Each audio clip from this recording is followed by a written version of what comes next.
Hello, everybody, and welcome to WebDM Plays. I was that Joker on the pre-show just a moment ago, but that is Grant Ellis of the present. I am Grant Ellis of the past, speaking to you from the recording studio. We have another episode of the Dark Eye Adventures in Aventuria today, and once again I'm filling in the GM seat as a special guest, running a one-shot that comes from deep within the lore of the Dark Eye's history. Before we get into the game, why don't we go around and introduce ourselves, who we are and where we come from, and then I will set the framework for today's one-shot. To my right, your left on the screen, is WebDM's own Jim Davis. Hi, Jim. How are you? Hey, how's it going? I'm doing good. Day after Christmas, it's like a haze. Lots of little kid energy in the house, so I'm here for some gaming. And glad to be playing in Aventuria again. And to my left, your right, those of you watching this, is Liam. Liam, hello. Kia ora, how I'm good. Miri kehemiti to all of you out there. Yeah, man. Yeah, I'm good. I'm looking forward to it. Let's jump in and play some games. Let's get this over with. Grant, what goose woman are you throwing at us today? No, today's adventure is a flock of geese.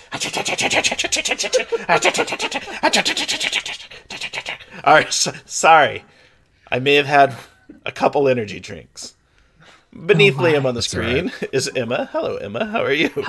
Hello, I'm good. It is the day after Christmas. It is some days after Christmas for you all when you see this. But as a mom at Christmas, the day after Christmas, I'm fucking exhausted. But I'm happy to be here and not be putting together Legos or roasting 11 pounds of meat or singing songs about pee. So I'm great. I'm absolutely happy to be here. Our son has realized that he can sing songs about pee. You can cut that part out, Grant, if you want to. No, because that would be more weak for me to do, and okay. I'm not in a place where I can mark the time code like I do for the Torque Show. So this is just going to be the pee adventure from now on, because my mentor told me to go all in. When we hit a sour note, maybe play that sour note a few times. People think it's intentional, or make it really bad. So that's what my son is also doing in real life. Peeing? No, hitting the note over and over and over again. All right. It's hilarious. Which note does he hit? The P note? The P note. P note. The P and the poop note. Yeah. Speaking of P note, Sean couldn't be here this week and is missed. I said peanuts. And also Susie is currently traveling and on vacation. So I'm going to do my best to do justice to today's Dark Eye adventure. This is another prequel episode, A Blast from the Past, and this is going to be how the gang meets Ortlieb. This adventure is going to take place to the south, in Kunchom the Venerable, the Splendid, the White Flower, and the soft green arms of eternal Mahanadi, which is a region to the south. So this city is described as a city that never sleeps. I want you to think about the feeling of hot desert wind mixed with cool sea breezes, the smell of spices and perfumes filling the air, and everywhere you see and hear merchants haggling with customers and storytellers recounting lively fairy tales to rapt audiences. The streets are packed. We marvel at the idea that this city has become even more crowded. In the early day, a showman's festival is taking place, and this is a loud and busy Tulamidian bazaar. And the adventure is going to begin several hours after good Ortlieb has been rescued by the party. And since it happened in the past, let's go ahead and describe within reason. That means no dragon slaying to have rescued Ortlieb. It's like, what did you rescue him from? A dragon came down and we killed him in a single blow. The village is throwing the festival in our honor. We'll start with Ortlieb. In what manner were you accosted here in Kunchom, the city that never sleeps? I imagine that I was accosted. The real thing that would probably trip Ortlieb up is if there was some sort of insinuation of legal misconduct on Ortlieb's part, and perhaps he was being extorted in some way. Yes, I think what happened is Ortlieb knows that the only good currency down here is local currency. And so there were some ducats, like the unit they use, and there was the equivalent of a Tulamidian taxi service, and you exchanged your money legally and lawfully, and when you went to pay the guy, he threw it back to you and was like, "That's counterfeit. I want the real coin." And you know that it's real coin. You have... And they're like, no, people come down from the north all the time, and they change the money before they come here. He's having me on. Yes. Yes. How dare he? And I'll let Liam answer this. Liam, in what way did the situation with the cabbie escalate? Fuck. I'm trying. Exactly. They started fucking, and okay. I'm trying. All right. I'm trying to think of how Gorion and 2 would have interjected. It's too early in the morning for this shit, Grant. Don't worry. Then we'll pass. Anytime I ask a prompt and it's too early, just pass it. So it'll pass to Jim. So how did it escalate? Right. Yeah. So this is foreign coinage. I think like a minor functionary, not someone that can do anything about it, but someone that can like be really annoying and just ruin your day, like gets involved. Like, oh, this is a tax issue. Is it counterfeit coins? We're going to have to call the secret police, like that kind of. And they did immediately. Maybe looking for a bribe and they or a rose up kickback. out of the sand, just. Secret police. Yeah, a corrupt official. Oh my god. And counterfeit currency. Yeah, You're and power then tripping. now we'll come back around to Liam. And in what way did 2 and Gorion help resolve the issue? Beat them up. We're on the run. No. No, I mean, like, okay, we could say that this official was a bit sort of like, look, there was some dodgy shit going on, and the official was ultimately looking to line their own pockets, right? They're like, look, you know, how much is this for me to look the other way, sort of thing, and they were getting a bit too sort of like high and mighty and a bit too demanding, and we overheard it, and maybe we realized there's a bit of money in it for us. Like, hey, maybe if we come in, maybe it's cheaper for Ortlieb if we come along and be like, oi, bro, how about you fuck off? Because there's certain things you ain't buying your way out of. You know, like to Mr. Corrupt Boy, and like sort of went a bit bruiser on it. I don't know. That sounds something like that we'd be good at, I think, as a peer. Yeah. Ortlieb would immediately go along with it as though we had actually known each other for quite some time. Mhm. It totally worked as well. At that point, is there a specific reason why Ortlieb chose to remain with the party? I'm gonna say because Ortlieb is Ortlieb does something that a lot of very wealthy merchants are able to do, which is that in 1 in every 7 years, he takes a year for himself to explore and find new things to peddle. And so he is going where the wind will take him. He's essentially taking a year off for opportunistic adventuring. And so... Yeah, yes? it's very fortuitous that you would come here, because this is the year where the Mage Academy in Kunchom is focusing on their creation of artifacts, alchemical potions, etc. And this will be the only time of the year you would have the capacity to purchase some of these rare goods that are lucrative in northern markets. Well, that is exactly why he's here. It's like going to Comic-Con for the first time. Oh my gosh. Yeah.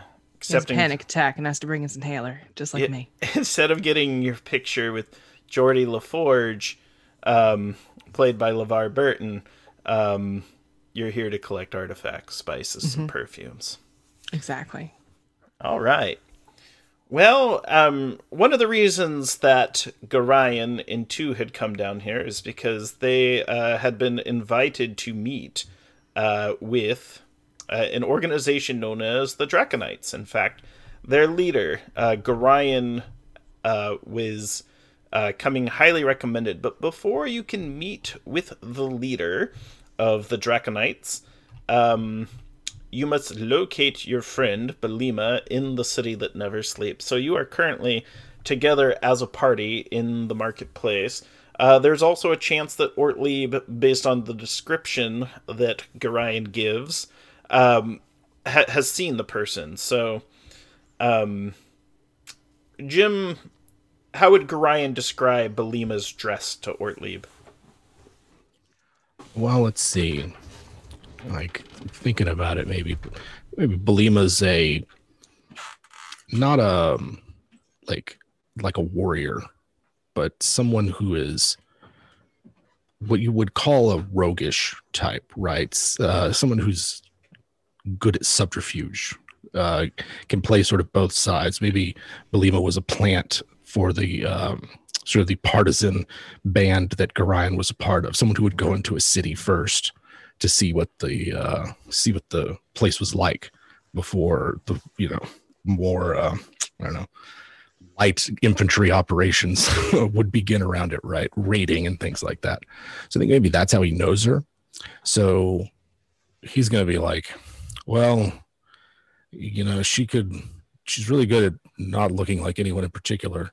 So look for maybe people that don't stand out as much. Okay. That because she's good at blending in, but also you'd know her because you'd see her looking. He's just struggling to figure it out. It's one of those things. Look, Ortlieb, being very tactful, acts like this was a perfectly adequate description of her. And looks around for somebody who looks like they're trying to be unnoticed as much as possible. what skill do you think would be like Go ahead. a signature or something, so her friends could spot her? Like maybe she always wears. Yeah. Yes. Okay. I like that. Mm-hmm. Yeah. She'll have a scarlet head sash or something. Just like something that keeps her hair out of her face. Okay. Okay, so yes, her hair will be tied back in a Midden-Realmer's braid. So it'll be tied back in a unique style, Okay. with a northern headdress, which would not be common here. However, she can get away with it because there is another event going on as well. The All Aventuria meeting of jesters is occurring this month. Yeah, so a lot of jesters Amazing. and performers have come down. Yes. So she's currently dressed similar to a jester. Yes. So, Ortlieb, what skill in the group can discuss amongst you? How would you like to try to track her down in the markets in the city? I'm thinking probably either perception or perhaps streetwise, because it is attempting to. Streetwise would, yeah. Perception Yeah. would be to spot. Yeah. Streetwise will help you find the exact location, make it easier to spot. Okay. Good. I'm more experienced with streetwise than I am just rote perception. So I will do one of those. 10, 14, 15. That's what I'm looking for. Oh, I flubbed it. I did not. I failed. It just takes you a bit longer to find her. Okay. So it's one of those things. Ortlieb was like, I know exactly the guy that will be able to get us there. And then you do find the guy that will get you there. But it's one of those things where it just took a little too long, where he's like, hey, I operate on a different time zone. You're waking me up early here. I'm just messing. It's not Liam. But that's not a jab either. It's one of those things, though, where he's like, I'm a little used to just a different schedule. I'm not really a morning person, per se. and a little bit more of a night owl. And yeah, I can get you in. Look, do you have any food or anything? Do I? I coffee? do. I don't have any. I cannot physically make you a cup of coffee right now, just standing on the street. But soaks and then yeah, go ahead. I've got I have some bread and some cheese, and he'll explain to this guy. Like I'm thinking about getting into sausage making. I'm not sure. That's what considering. The origin of sausage making. Last one shot was the origin of finding the donkey, and then this one will be the origin of sausage making. And it's a dragon episode, so you're going to make dragon sausage. That's going to be brilliant. Nice. There's a live journal group with that name. Yeah, dragon sausages. Yes. You've been following my hometown references a little too closely. But dragon sausages. I took the aim handle as a joke, and it stuck. Pay no mention. It's my email, but I don't always check it. Dragon sausages at AOL. Eventually, you sell calendars, and that's your entire career. That makes all your income for the entire year. Oh yeah. It's great. So essentially, this individual, whose name is helps if I can read it. His name is Cosm, and Cosm takes you, Cosm Silo, both names, and Cosm Silo takes you to essentially what would be the VIP area to the All Aventuria meeting of jesters, and you find Belima there, and she seems a little concerned because it's taken so long for the group to arrive. Forgive us, we're late. It's good to see you, Belima. Glad it seems like you're doing well. No forgiveness is needed, good warrior of the North. The Arch Abbess of the South is anxious to meet you. The Arch Abbess? Yeah, she's the leader of the entire Hessinden Draconite Order. Oh, okay. Me? Yes. To be fair, I may have embellished some of your exploits. Okay. An embellishment every now and then is to be expected.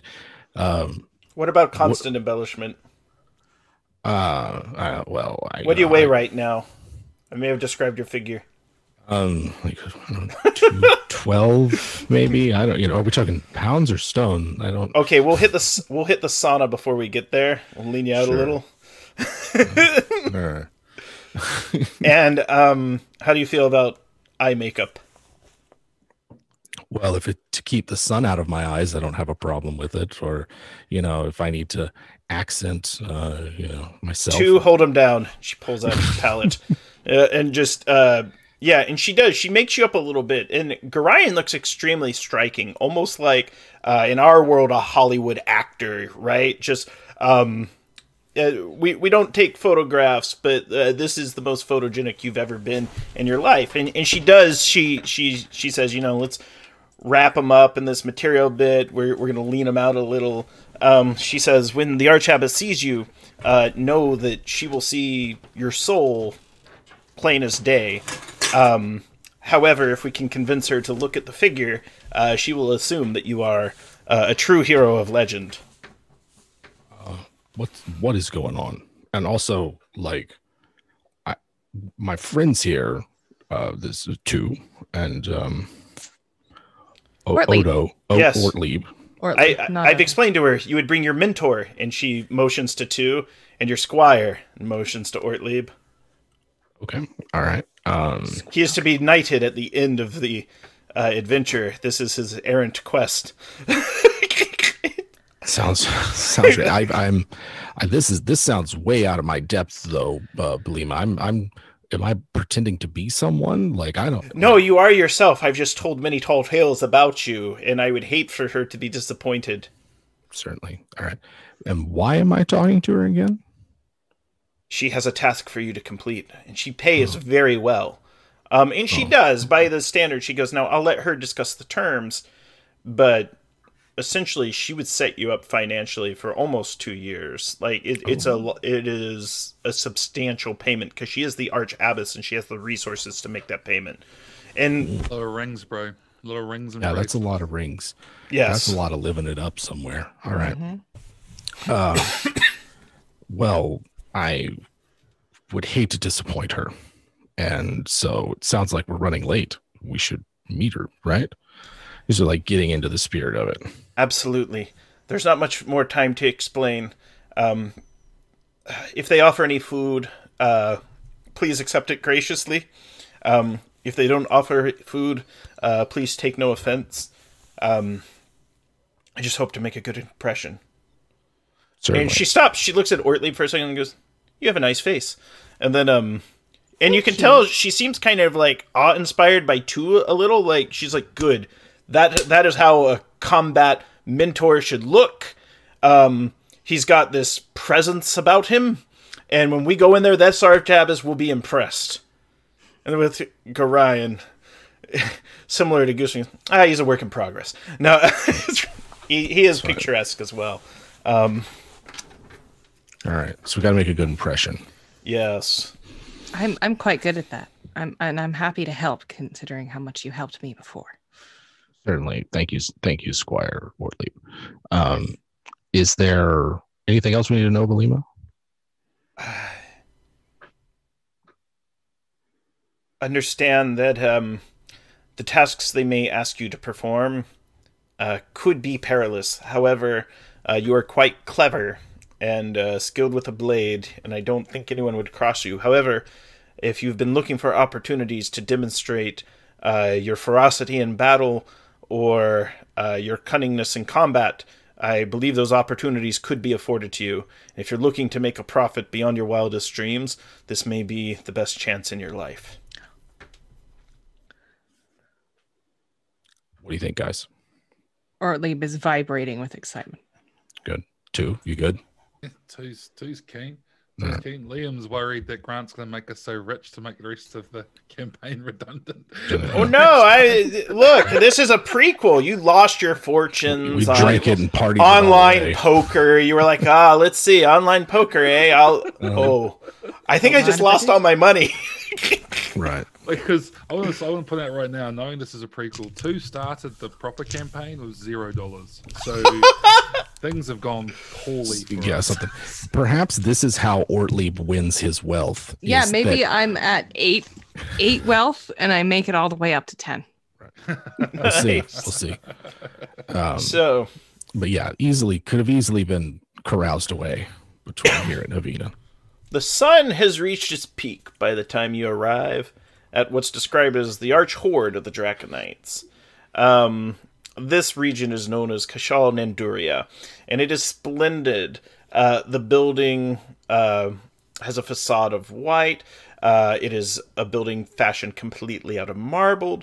The tiles are green and gold lacquered, and it's just a striking building. As you march through the doorways, there is a very fine craft and carvings in the door that depict the scenes of Hesinde and Fex climbing the 7 steps. And as you enter the entrance hall, the entire floor is covered in a mosaic. You are greeted by a woman in Draconite robes, and you see a small gold statue standing in front of a painted mural that depicts the teachings of the goddess Hesinde, and you are invited to take a seat on a decorated bench. Certainly. And then she speaks. Myths or stories recorded in books or on stones and clay tablets seem to take up all the room in here as she looks around. And then she says, this is the study of the Arch Abbess. She will be in shortly. you are sort of your ears are filled with local music. Essentially, there are kabas flutes, there are sitars that begin to play. You see Iranian shadow puppets kind of dance across the wall. Yes, and a elderly woman who still looks young in the face, gray in the hair, enters the room. She is wearing a long green robe, and she has very dark eyes. They burn with an indomitable strength, and she has a very pleasant voice. And for those of you that have heard stories of the Archabbas, the praise of those storytellers are absolutely made manifest as she greets you and welcomes you to her abode. How do you respond? I don't know how any of this is officially would go, right? Like Ryan doesn't any etiquette or anything like that. Oh. So he's just going to stand up and bow. He's going to go with a bow. Ortlieb has a maxed out etiquette. That's good because I got none too. And so make an etiquette check. Okay. No, this is good if it's a talent, because this is going to be a nice one. Okay, let's do this. Wait, I typed it all wrong. I passed with with 10. 10 remaining. So is that 3? Woo! 3 levels? Yeah, she I imagine Ortlieb 4 gives like the traditional prayer of Hisindi, just speaks it as like a common greeting. Gives a polite like draconite bow. There's maybe a specific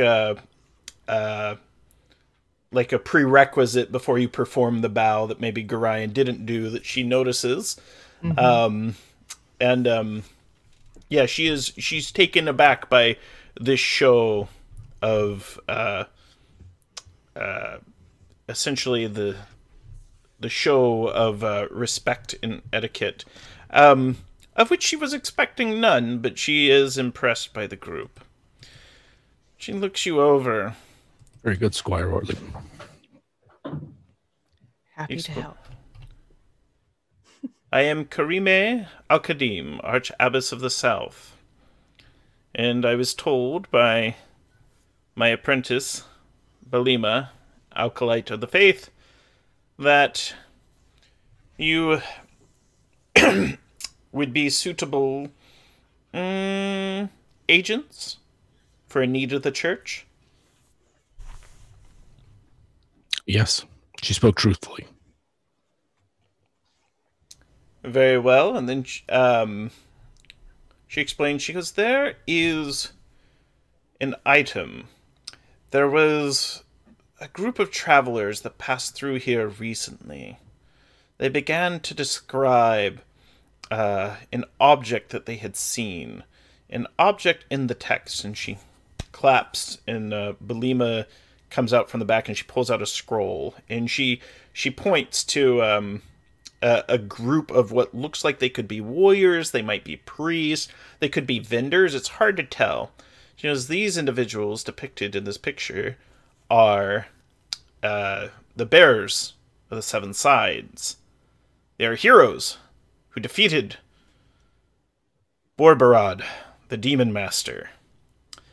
In this tale, as she continues emotions down the scroll, they had met a dragon who is said to reside in the nearby mountain range. Amongst these heroes, I went to take a closer look. She claps again. Another servant comes out and has what would be a magnifying glass. She holds it over the scroll. One of the heroes has, around their waist, what looks like a colorful blanket.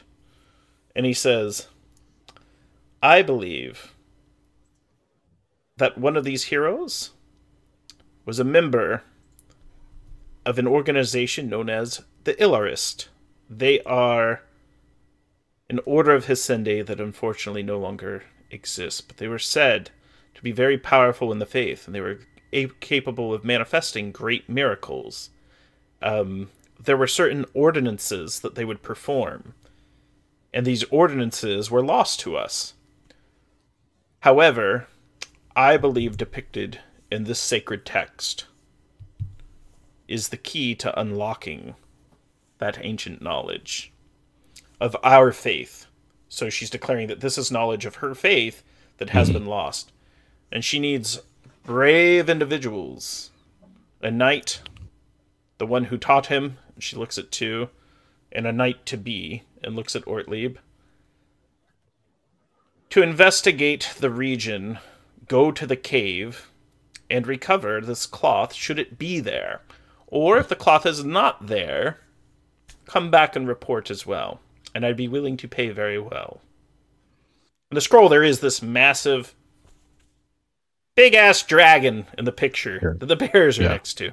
You're free to ask about that if you'd like. The dragon's cave? Get it back? Supposedly, a dragon did live there. I don't know if the dragon lives there anymore, or what has become of a dragon. No one here has seen dragons for hundreds of years. Perhaps longer. But there was a dragon named Ishlunar. All right, Ishlunar. Yeah, that's no problem. We'll venture into the cave and find this cloth. And if you find a dragon before you find the cloth, she claps again. A third servant comes out, has a large pouch. This bag contains many precious jewels.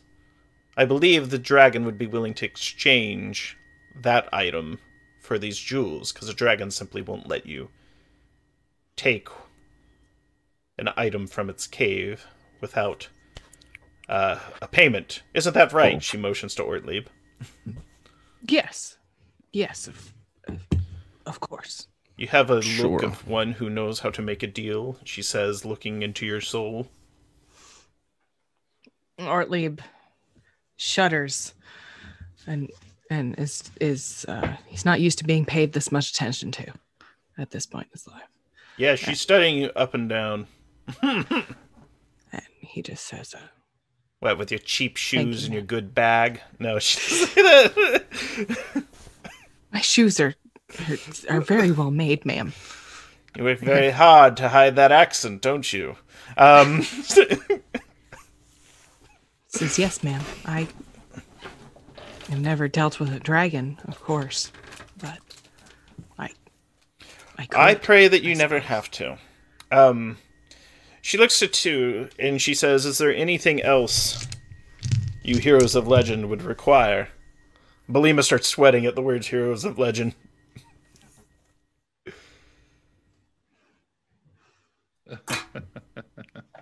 Oh, man. If this were another character, I'd 100% be like, we need someone to come and record our exploits. You might be able to say that. Yeah. I don't know if that's something Two would ask for, but it feels appropriate in the sequence. If it feels right, yeah, because he's also playing a character, right? He's also playing a character. Yeah, but also Two does give a fuck about his own mana, and going and taking on a dragon is, well, even if it is to trade, is something which there's a lot there, and if people are going to see that, you're going to get what you need. Be like, y'all go on. I got a wrestling match with a dragon to undergo. Yeah. Kia ora, Tane Wha. Bad day for you. That's great.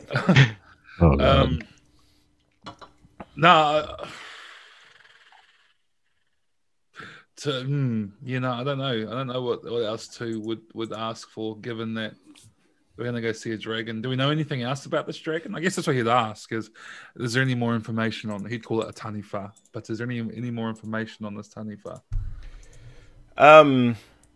She says she's as interested in learning as much about the dragon as you would, since the dragon may or may not be alive. We only know that, according to the story, the heroes visited a dragon before they moved on.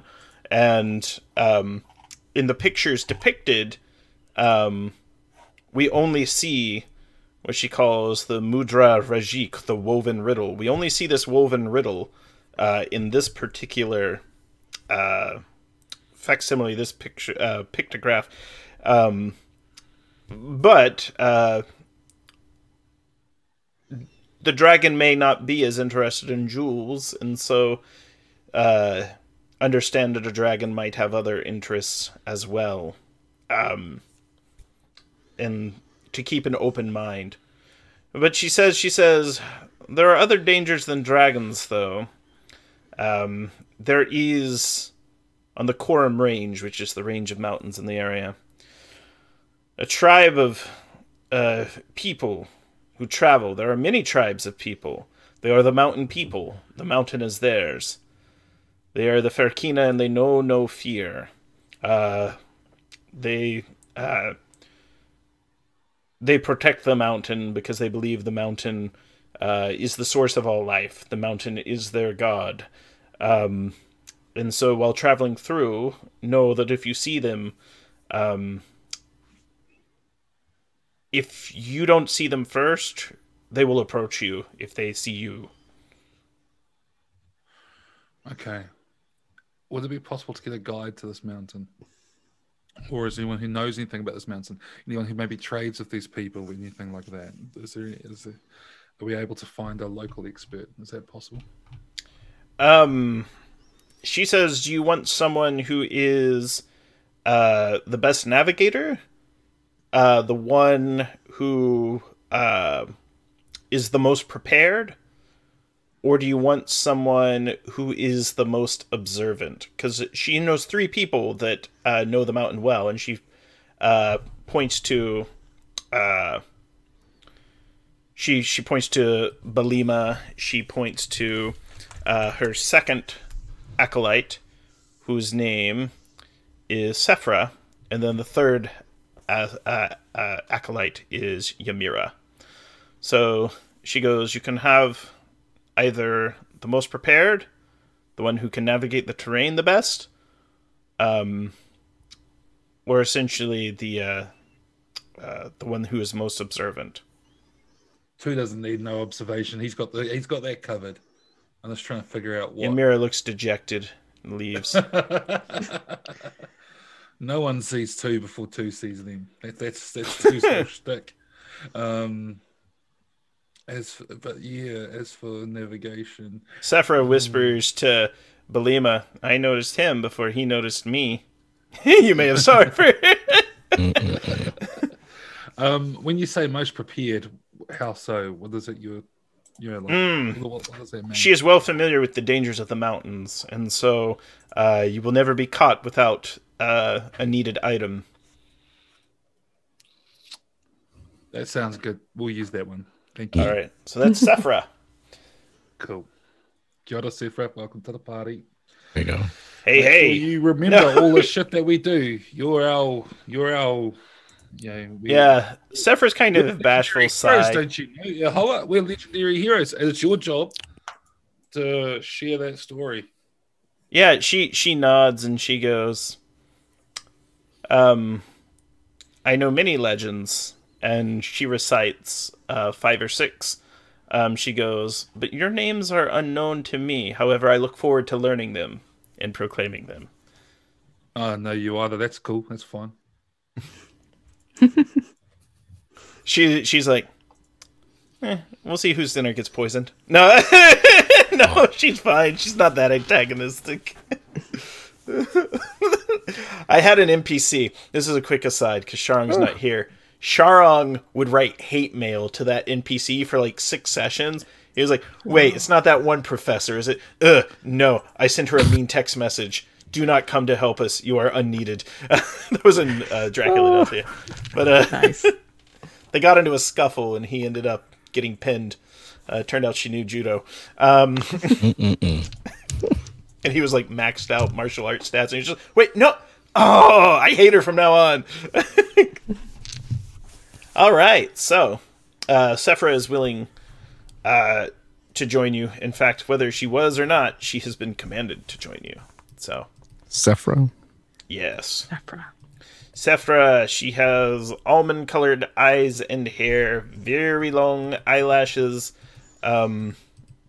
She is,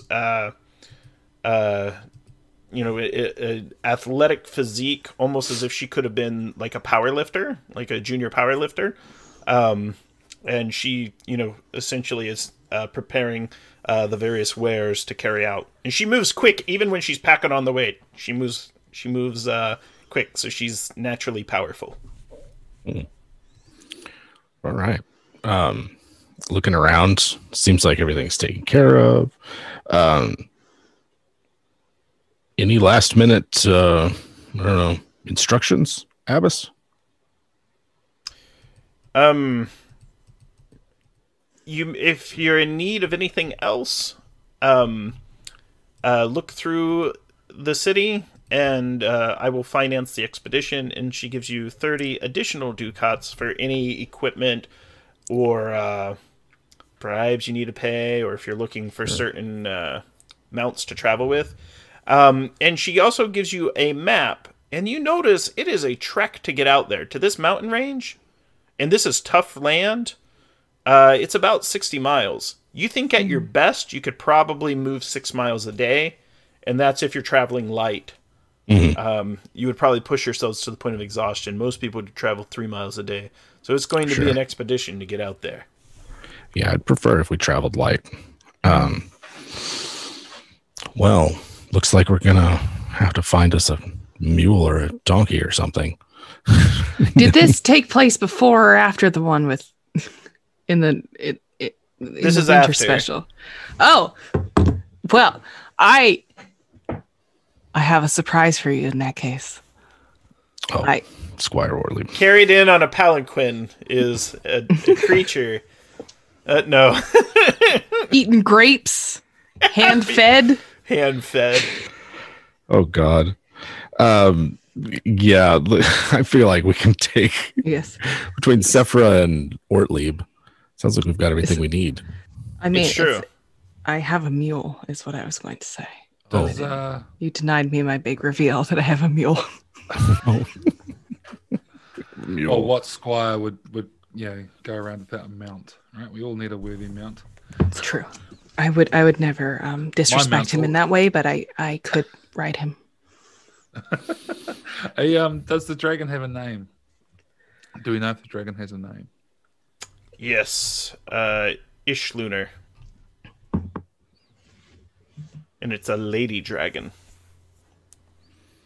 Ishlunar. All right. And no, she's a cave dragon. Cave dragons don't have wings. Where the wings would be, there's usually a couple extra pairs of limbs. Ew. Yeah. All right. Yeah. Gorian's going along with all this as if he knows everything there is to know about dragons, but he realizes he doesn't really know shit about dragons. Like, I don't know, are they even still around? Like, he's assuming there's not going to be anything there. Actually, Two knows a few myths and legends. Does he know any stories about these sorts of dragons? Is there anything, any pertinent information that he might know of? Because he's a superstitious motherfucker. He's like, oh, the dragons are still out there, bro. We might not have seen them, but they are there. Yes. In fact,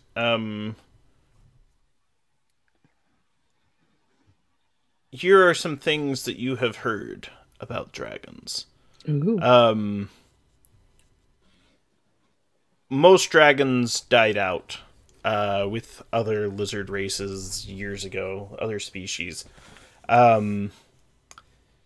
you do know that mountains tend to stay in, or dragons tend to stay in mountain ranges, not mountains tend to stay in dragon ranges. That would be ridiculous. What are we playing? Invisible Sun? No, it'll be dragons. They tend to live in mountain ranges. Most are powerful magic users. Anyone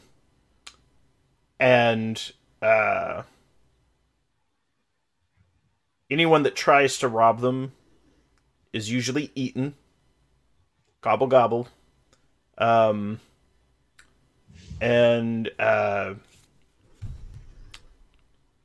There is a mage academy in elsewhere in the world that is attempting to duplicate and grow magically dragon eggs. Uh-oh. Yes. And there may be, because this mountain range is so big, there might be other dragons out there. I always thought they were just stories, but so there could be a dragon there. I once sold a dragon scale. It seemed pretty fresh. Okay. Or at least That's that's fine. you know. All right, if you're just gonna mess with me, I had it came with the certificate All of right, authenticity. so ahead of us, we have a journey across a landscape which is likely going to wear us out. And then when we get to where we're going to be going across a mountain range with some fiercely independent and isolationist natives on it. And if we get past them, we'll find a dragon. And if we're lucky, it'll be the dragon that we're looking for. And then we're going to have to try and negotiate with this dragon to get this thing. Sounds pretty fucking epic. I mean, not at all difficult. Right. It should be just a walk in the park. Ortlieb is going to have a very long update to his diary today. Oh. Yes. Very good. Dear Ortlieb. Signed, Ortlieb. Dear Ortlieb. Love Ortlieb at the end. Oh. Love question mark Ortlieb. Love? Yes, no, maybe? How do I feel about myself today? Right. Yeah, that sounds this sounds all in a day's work, right? Like this should be fine. We have no problems. Just walk across the mountains. Don't bother the locals. Mm-hmm. No problem. Sephirus looks you all over and says, you might want to change your attire. To what? Well, it's hot down here, but you get up in those mountains, that temperature is going to drop pretty fierce. Oh, yeah. So you might want to make sure that you take some extra clothes. Let's do it. Don't want this one getting the sniffles, points at 2. And two's got the disadvantage susceptible to cold as well. So. I don't know. That's what I was saying. He's Come on, thick boy, we'll bundle you up. She says, lead you to market.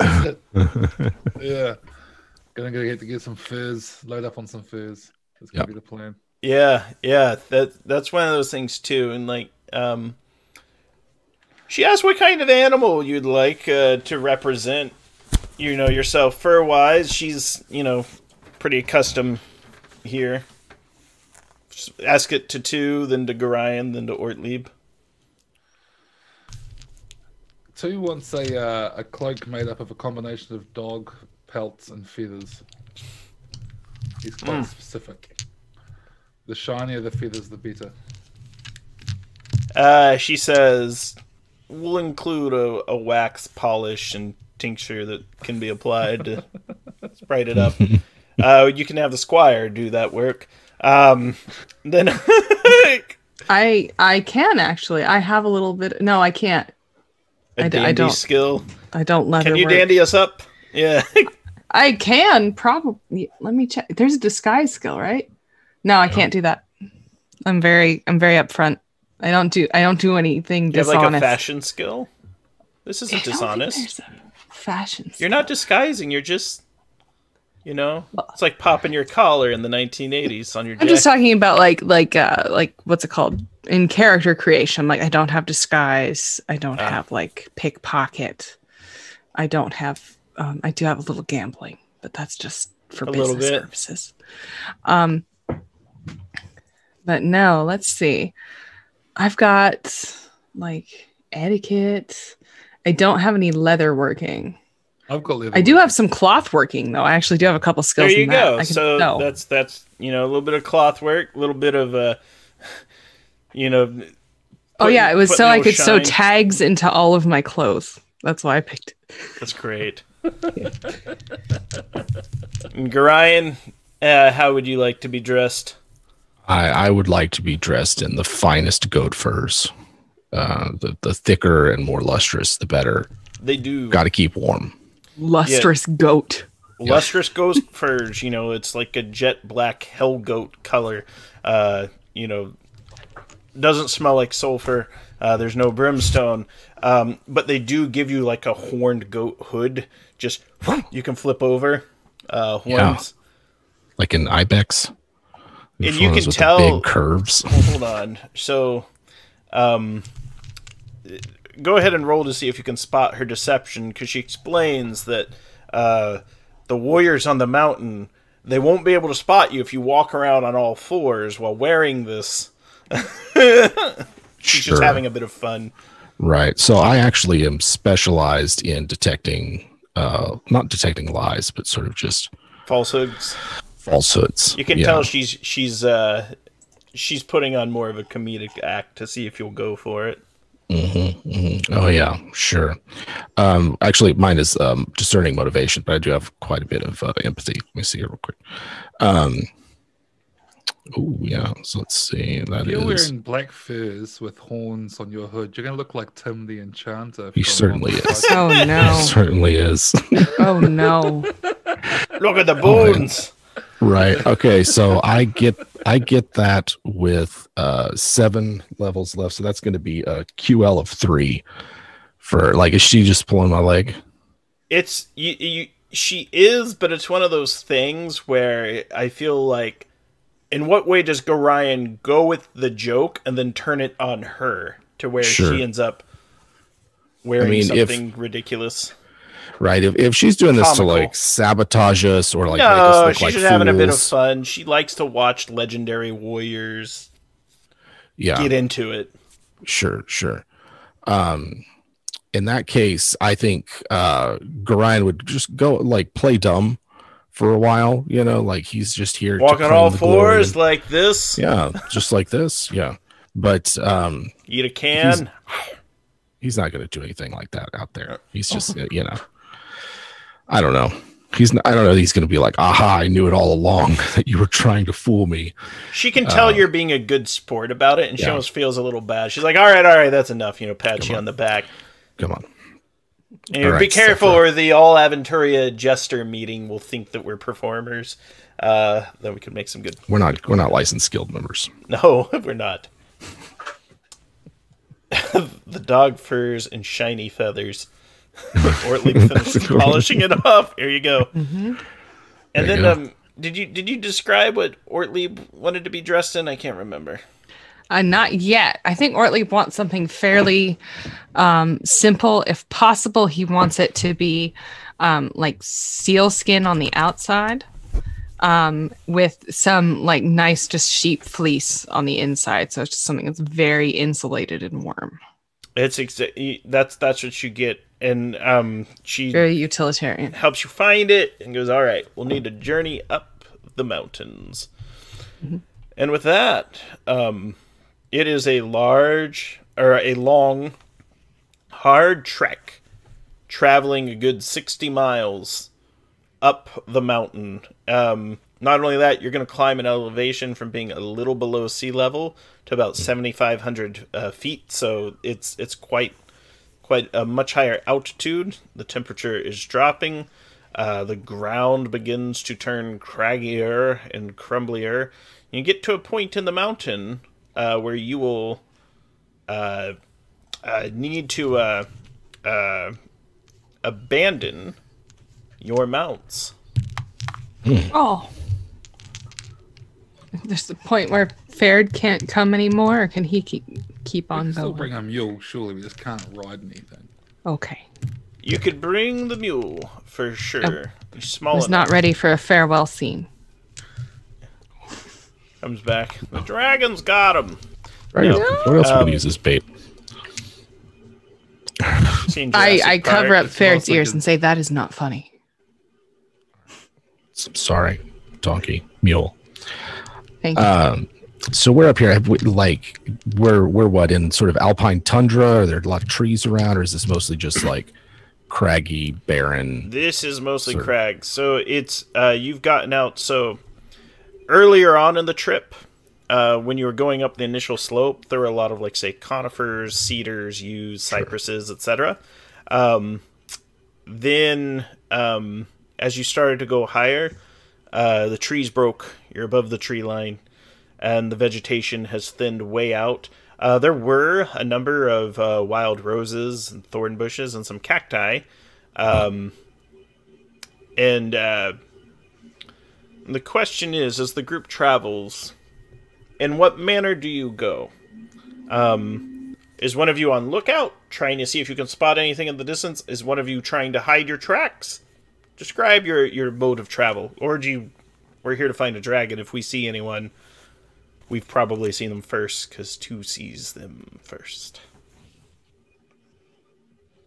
I think, so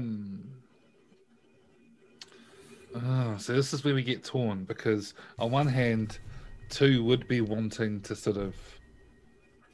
2 is pretty good at tracking, survival, navigation, all of this. This is like 2's perfect adventure. Thanks, Grant. So he's got all that stuff. His perception is amazing, so he'd be wanting to take the lead, but he has a really high stealth, so I can imagine he'd be somewhat conflicted about covering their path or not. So I think instead of... But because he can't do everything, he can't be everything to everyone, I think he'd be focusing on leading us through...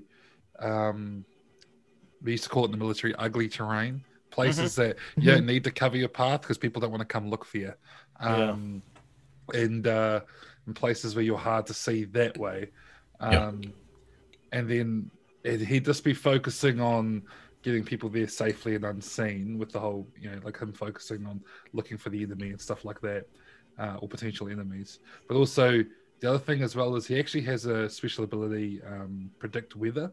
So knowing that mountains can be pretty dangerous like that, he'd be keeping an eye on the weather as well. And if it looks like it's going to swing, it'd be like, right, we need to find shelter now. The winds are starting to pick up, and it is getting colder, and this would be the point where you would don your cold weather gear.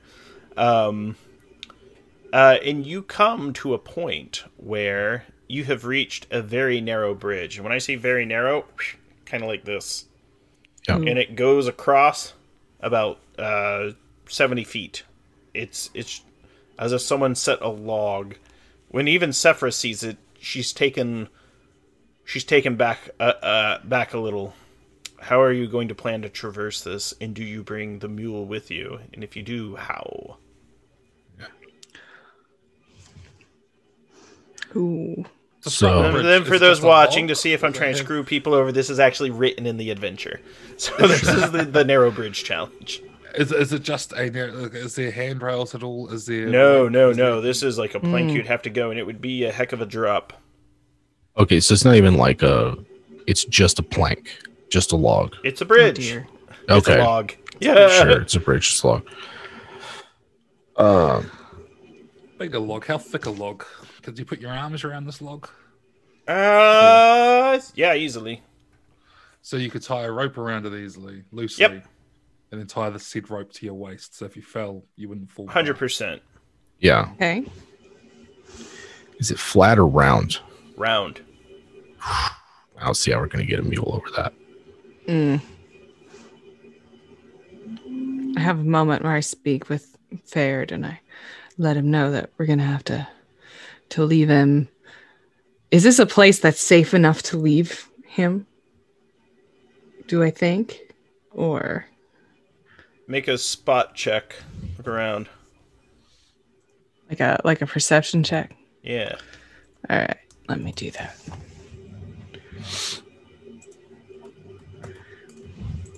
Wait.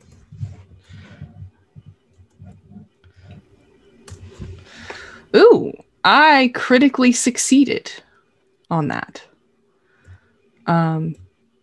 Yes, I did, because I rolled a 1 on one of them, which is good. Yes. Yep. And I passed all the rest. Yeah, and we're using the optional variant no confirmation rolls needed. So you look past Fared and you see what can only be like a mule skull. And then you see other bones around here. Yeah. Then you see the remnants of weapons that have been destroyed and broken in combat. There was a fight here, probably not too long ago. There are people that move through here on the mountain. So this is the first evidence you have that you are traveling through someone else's land at this point. And they seem to settle their disagreements with swords and spears.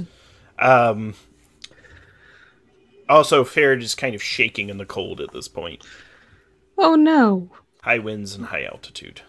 Yeah. Shaking it off, but it's like... Sure. Is there a way to cross further up? Like if you kept going?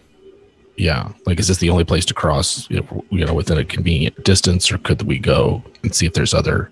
This is where the trail led. You could go off the trail, but you're high up in the mountain. Okay. Man, without guide rails. All right.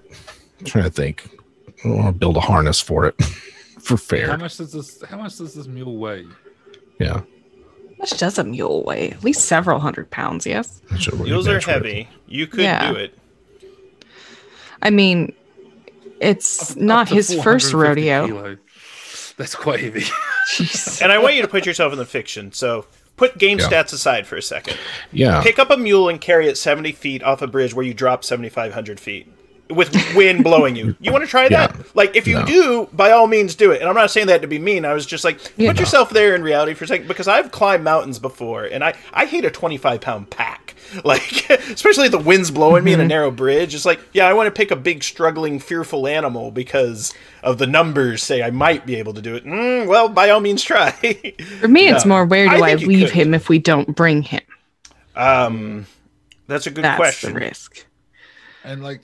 So here's the thing that Sephra could take him. Yeah. When they lose Sephra, though, right? You would lose Sephra at that point. Or she says, we could take him down. We'll say this. You've camped many days. She says, I could take him to the next camp and catch up with you. I can travel pretty quick through the mountains. And she can. She's powerful. Okay. Yeah. I will give her some perhaps overly ornate care instructions for Fared. She writes them down too. Yes, and I'll horse whisper him for a minute. Yeah, have a little tete-a-tete with Fared. Say my farewell and try not to cry too much to make other people notice that I'm really sad. Now the question is, do you want her to stash him, or do you want her to stay with him? Because she can stash him and then catch up. We'll say that you maybe camp's like 2 hours back, and there was a cave. There was no evidence that like animals live in the cave. It was just a nice little... People have used it going up the mountain before. I will tell her that she can use her discretion if she feels as though it seems to be a safe place for him to be. Then she may return. But if she has reason to believe that perhaps he would be taken, then to please stay with him. If that's all right. She looks at you and says, what's more important, chronicling your stories and your legends or watching the mule? Fuck the mule. Yeah. We can always get a new mule. No, he was left to me as part of a sacred inheritance. But let's be honest, the main reason the mule is here is to lure out a dragon and be backup food if we start having to struggle, right? So, I cover up Faird's ears again. Say, that is not true. He drops him too. He's like, "Oh no!" I should never name them. Now listen. Never name them. Never name them. Now listen. All right. I'm here to help you, and there are certain requirements that I have, and the safety of my mule is one of them. All right. Yes. I don't have a business without a mule. I think if you Sure, drug the understood. mule, you could carry it across. Like Sir We David. would have to drug the mule, but that'd take time, surely. I do have drugs in my And then you inventory. just dangle it on a rope too, and just I've be like, done "Look, this he's before asleep." I've done that before in Warhammer. We had a mule that we poured rock gut into its grain that was on its nose. Yeah. So it got fucking quite drunk, and then we dragged it through some pretty scary terrain where there was like. That's what I was thinking. I was like, how would I do Yeah, this? this got it rummy as, and was like, all right, here you go, and just kept fucking encouraging it along. Yeah, especially if we built some kind of like litter for it that between 2 and Orion. Okay. You'd have 4 of you too. Yeah, you could just kind of That's like true. drop it on. Ortlieb the rope, is down for tie it- this because it means that the mule gets to be on a palanquin after all. Palanquin after all. Yeah. Yes. It's good. How much time is this going to cost us? An uncomfortable amount. Yeah. All right. But Sephra's already like boozing up the mule and being like, no, and like lashing it. Everybody take a leg, and then we just run. Or maybe Yeah. maybe we make a harness that we put it underneath the. That's log. what she was doing. She's like, Yeah. it's like a hammock. Oh yeah. It's One like of us is a over the other side. We pull it across. where's Yeah. strong. He goes, oh, like a sex swing. No, sorry. Yeah. Like, hey, Yeah. Two's got skills in both leatherworking and woodworking, right? Like he's not. Like, You can do he's this. Thinking, we can do this. We can suspend the mule underneath the log, pull it across. Right. One of us has to be on the other side already. We attach a rope to this thing. We pull it across. A lot could go wrong. I'm not going to lie. There's a big margin for error here. So This could go sideways real quick. do a leatherworking check, and then we need a climbing mountains check to cross, or balancing if you have it. Body control. Body control is what. I've got a lot of body control. Body control is what. Ortlieb has no body control. Sephra Yeah, offers to carry Ortlieb, but he has to hold very still. He can do that. He's absolutely capable of that. As much as he can be with 0 body control. She takes you and hoists you up like fireman's carry, not like piggyback, just and yeah, you feel snug. She's only about 5'1", but she's Wow. yeah. It's been a long time Leatherworking. since I felt so safe, I write in my diary. Go ahead, Liam. I only got 1 quality level in leatherworking. Now I'll do the body control. 2 QL and body control. Absolutely smashed body. Actually, I control. crit. I rolled 2 1s, and then Ryan and my other one handstands and walks across walks bridge. across. Yep, that's hero of legend. Just me Just like Right. this goat, will cool ya? as fuck. Just walks out there. Just walks. What are you guys doing over there? We're like, You see, he's already across. It's like, Ryan, you're all talking about how you can do it, and he's just across finishing a sandwich. Oh, lunch. I made friends with those locals. That goat trick really works. So yeah, I also got 3 quality levels crossing as well with my body control. Now here's what I want you. Here's what you must do halfway with a QL of 1. I need you to do a second leatherworking check because there's a chance it does not hold. You got Also, the harness. Now it's to see if. I want to point out we took everything of value off the mule. Yes. Yeah, Sephra has it, including Ortlieb.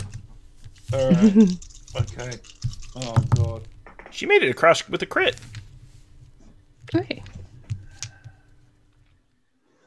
This isn't looking good, Farney. So You got a looking- fate point. Save my Fate mule. Earn some fate for that mule. This modifies the roll, right? That's all it does. How do fate points work again? You can re-roll.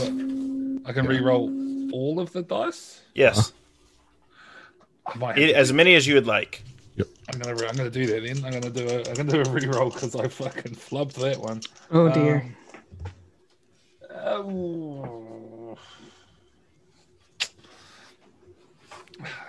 How much do you like this mule, Emma? I love him, and he is alive in the future. A mule named Fair is alive in the future. No, Can I give up one of my fate points for? I would allow that, Yeah. but Just, Liam, tell me how bad it is. Oh, pretty fucking bad, bro. Okay. Here's how I imagine it goes. I'm going to let you trade a fate point, Emma. I'm not going to make you re-roll. But Okay. At this point, it snaps as 2 comes over. You just hear, and Ferret starts dropping. But at that point, Sephra and Ortlieb, Sephra has dropped Ortlieb, reach over and grab, and they catch the mule. And then 2 grabs the 2 of them and pulls them and the mule up. So it's like this dramatic last-minute save. And the mule is still completely drunk and must be carried for the rest of the journey. God. At least until it's Just a little bit of taste good. Yeah. What? So time No. passes. There are, Time and passes. you know that there are many predators in the area. There are vultures, and there's wolf-like beasts that live on these mountains. But even more dangerous than that is there are these locals. Two has heard from Sephra, who never shuts up. She explains too. She goes, us down there in the Tulamides, we don't talk with the mountain folk. There's no bad blood. We're just different people, and anytime we come up here, they kick us off their mountain, rightfully so. We shouldn't be up here. In fact, she's not trying to show that she's having like a question of faith. She goes, I kind of wonder why the Archabbas is so bent on a piece of fabric and a dragon's cave. Isn't she an acolyte? She is, and she's like, I kind of think, She explains though. She goes, I am an acolyte, but the Illarist, the lost sect of our faith, are lost for a reason. I don't know. I just don't have anyone to vent to, she says, and kind of shuts up. Okay. Nice makeup, by the way. Thank you. It's kept for 10 days now. This trek. It has. It's that good. Sweat, grit, rain. Nothing brings it off. It Got a doesn't even tattoo on. run. It's just like, ooh. Right. Or at least makes a mental note to get some of that to sell, because that's some good shit. So hold on. These mountain folk, are they like the same cult? Like, are they part of the Mohars? Because we've got the. They are forest not. folk. Okay. Right. Okay.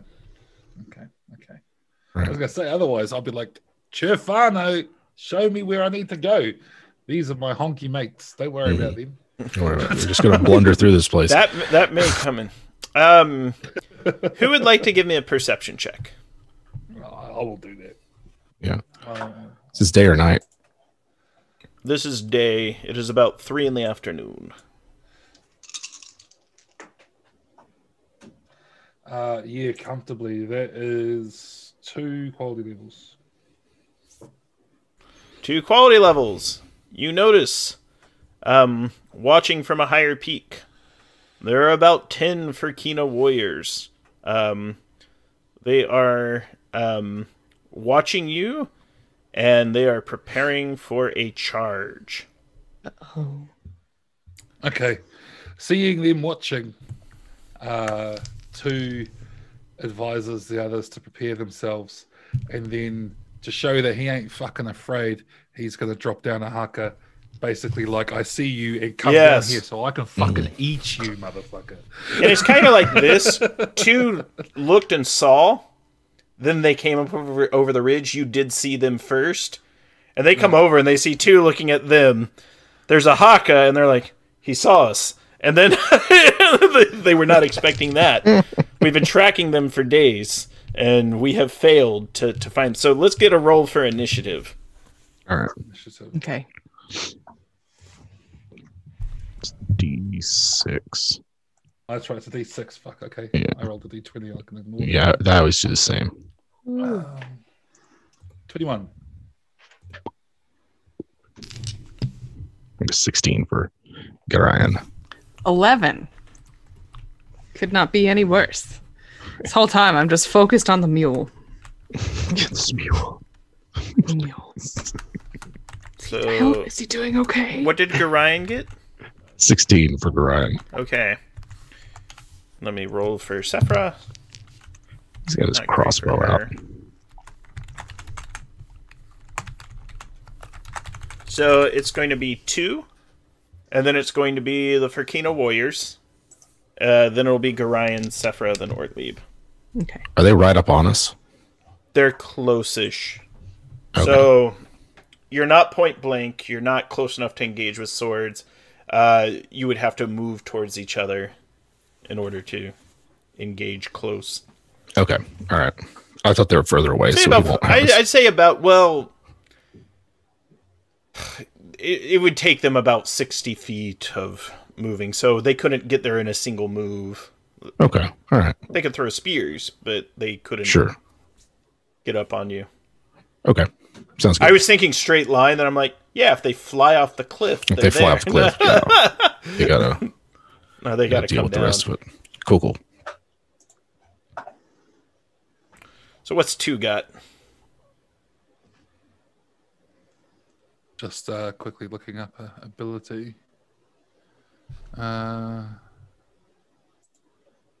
Yeah, 2 to basically to mechanically represent their haka is going to use his threatening gestures special ability, which is during combat a character can instill fears of their enemies via intimidation. I've got to check intimidation and quality level +1. People within line of sight and sound of the character's voice receive a penalty. So I figured that makes sense. He's prepared himself. He's got his weapons up. He's not going to move towards them because we want to have like the advantage of defense. I'm assuming they've already got the high ground. There's no point running uphill and tiring ourselves. So he's just going to stand there and basically be like, if you want me, come and get me, sort of shit. Yeah. So intimidation. Oh, fucking smashed it. That's 3 quality levels. Great.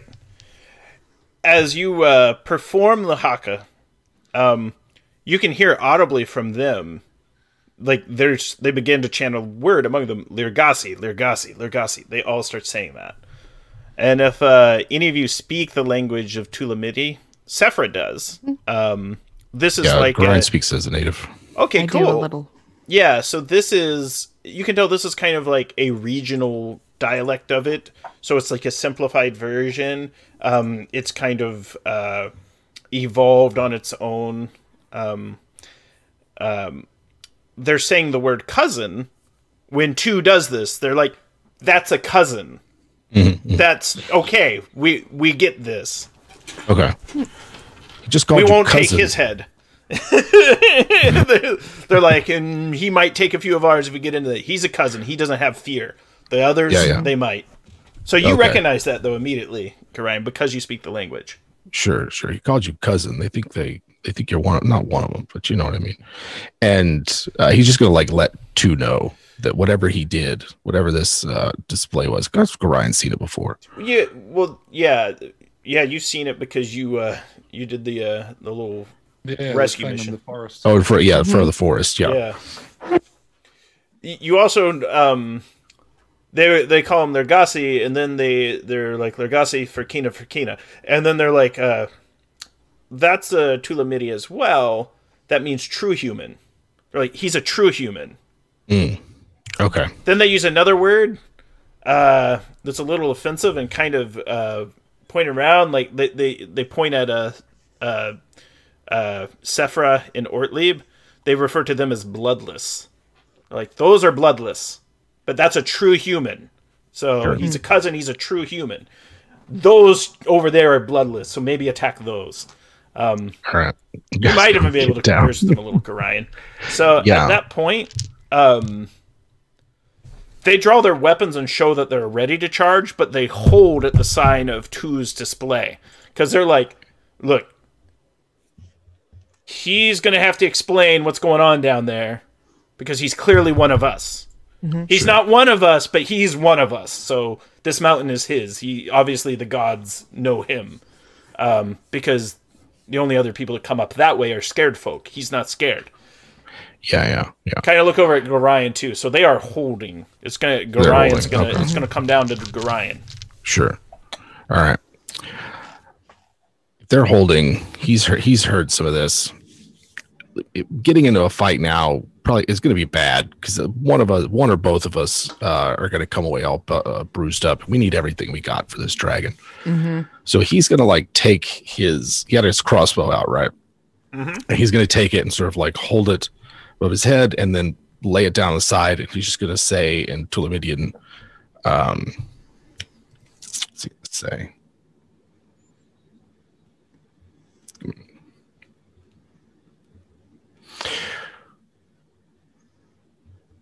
We have no quarrel with you, but we will sell our lives dearly to defend them.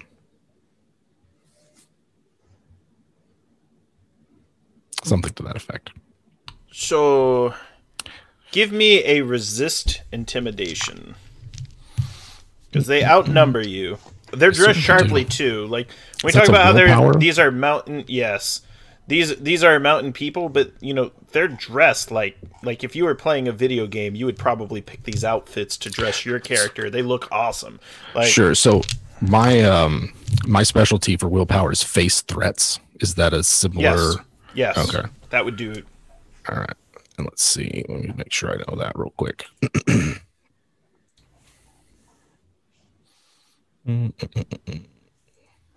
So that's heroes 2. So they receive a bonus of 2 when making a check. And then, okay, so never mind the rest of that thing. All right, roll this real quick. I don't think I've ever used willpower before. I sunk most of my points into willpower and body control. So you can go across narrow bridges and resist the threats of mountain warriors. You can resist torture, intoxication, all kinds of things. All right, that's social for willpower. Courage, yep. Intuition, yep. Charisma, yep. So I have, that's going to be 3 QLs. Very good. So, you're not intimidated. They hear your words out, and they go, the goat warrior speaks honestly and speaks very well. One of them says, I wonder if he'll get down and walk on all fours. That would be scary. And they go, oh, don't. Let's not drive him there. Yeah, so they say, we will allow you and the bloodless to pass. Likewise, cousins are welcome in our village, and those that travel with cousins. You know, they use another word, Tafsa, which means friends. They go, friends of cousins are welcome. Cousins are welcome as well. But Turum, guests can come and go. But our village is your village if you need it. Very good. Very good. We got a mule that needs to sober up, cuzzy, so let's get going. They say the word for dinner when they see it, but no. Yeah, we have food. No. Can we exchange gifts, like, you know, just as a show of good faith? You can. What do you give them? So, or not Orly, Gorion has.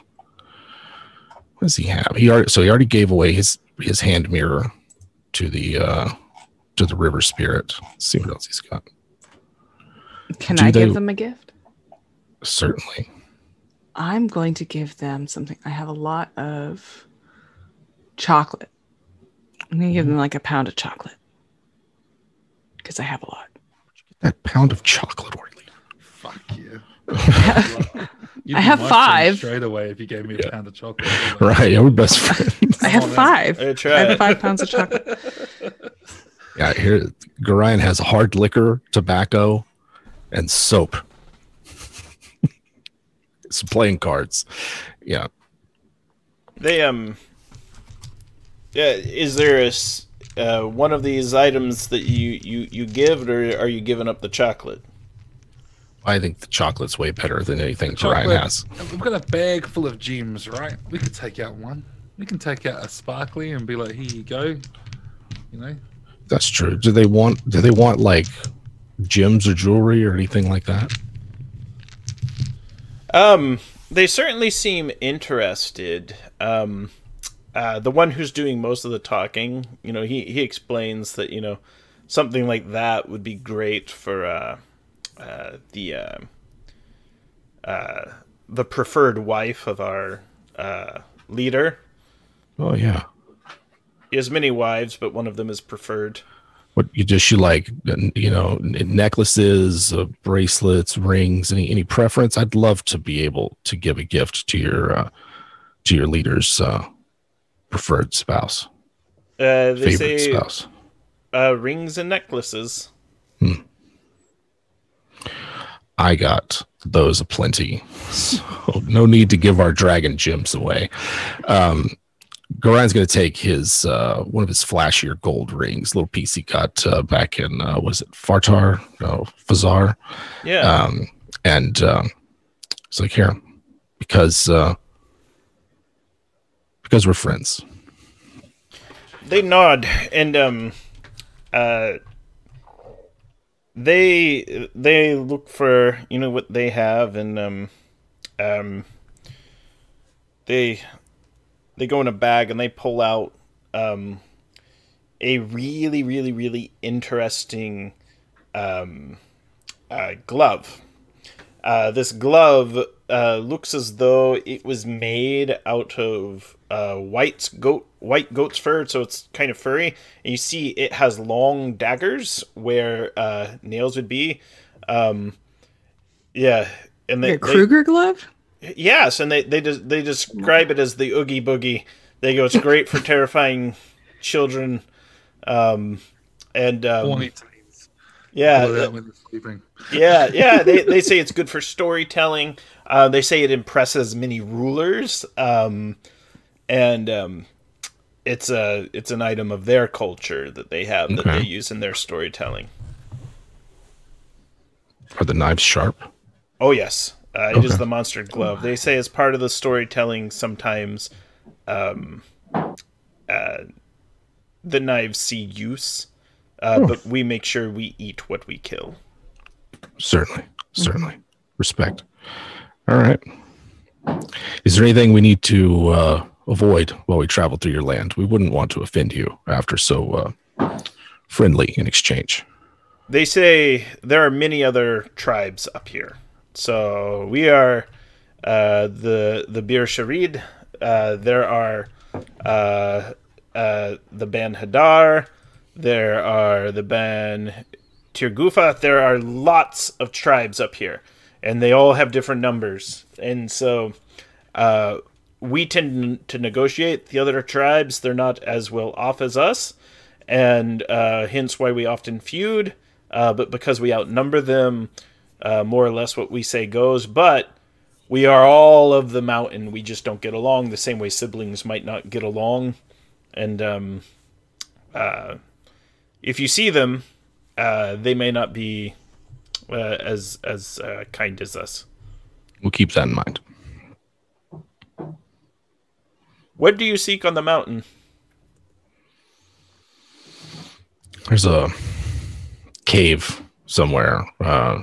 Maybe rumors of a dragon nearby. Apparently, some time ago, this is all in Tulamidian, although he's assuming Sephra can understand him.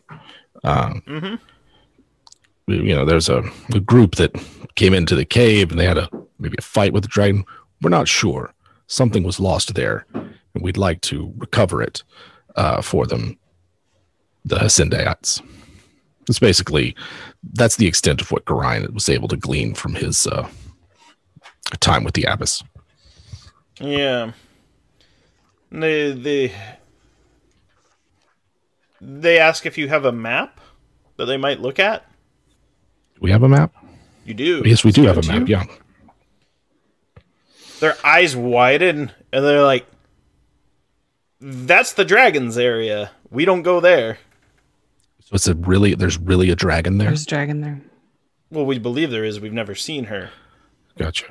All right. Well, do you have a name for the dragon? Ishlunar. Okay. There are other dragons on this mountain, but that is her area. That's hers. We steer clear. We don't want to tempt her into attacking us. All right. We are of the mountain, but she owns the mountain. She owns it. Okay. Yeah, well, that's kind of what they say. They say The mountain gave birth to us, and we are of the mountain. She was here long before us.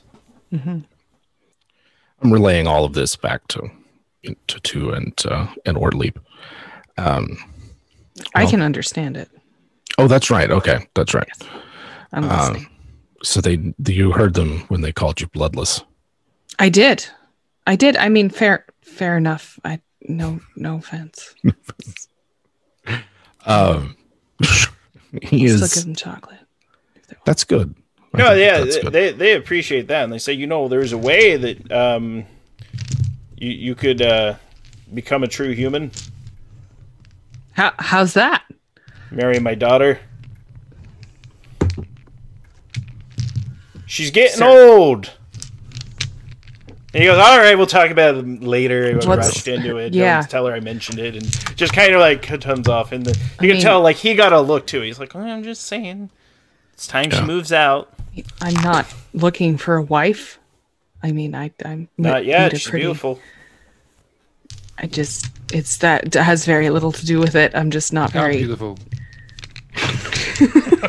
He is. Yeah. He goes, I'm a busy man. There are 2 stars in the sky at night, and both stars share her name. They were named after her and her beauty, because the men that saw her had the right to name those stars. Pretty, that's a lot of hype. That's a no from me. Maybe if we get back from the dragon, we could talk. We might not get back, all right? We're going to be fine. We'll be just fine. Take your time, Chew. If you'd like, you can stay the night with their tribe. They give you a safe place to stay. Yeah, definitely. It's gonna I'm assuming a lot of this the gift giving and stuff could happen while we're staying. With Absolutely. Them. Yeah. Definitely keen to get like as much advice from them as possible on how to get to where this dragon is and hear any of their legends on the dragon. Like really they're scared of it. So the more information we get about this thing, the more we know. And make it really clear, look, we don't want to fuck with the dragon either. We just want to go get this thing. Like, we're not here to fight this thing because that sounds like a bad idea. Yes, we're gonna make a deal. That's what they say. Yeah, they're talking with you, they're looking at the map. You can see almost unceremoniously, they're almost doing like an artist paint over on your map. Like they're kind of correcting the inaccuracies. They're like, okay, this was clearly drawn by someone down in the desert, and they kind of side eye Sephra, who rolls hers, but she's kind of like, look, they get it. See, I think we're speaking the same language, and they're like, she doesn't speak the same language as us. We speak different languages, but no, there are some inaccuracies. It would have taken you a few extra days to find the Dragon's Realm. So you're going to get some bonuses on orienting. And they improve the Dragon's Map and make it accurate. They also give you an item that they have pulled off someone who traveled through here recently. They give you a compass. They explain... So you don't need that shit. I got direction sense. You do have direction sense. They're impressed by that too. They're like, no fucking magnets. They're like, we don't need them either. He's throwing it off the mountain. Wait! No, they all cheer. They're like, yay, sacrifice! The devil rocks! Have a look at it. Just sort of casually toss it at one of the others. Like, here you go. Go on. Peasant. Yeah.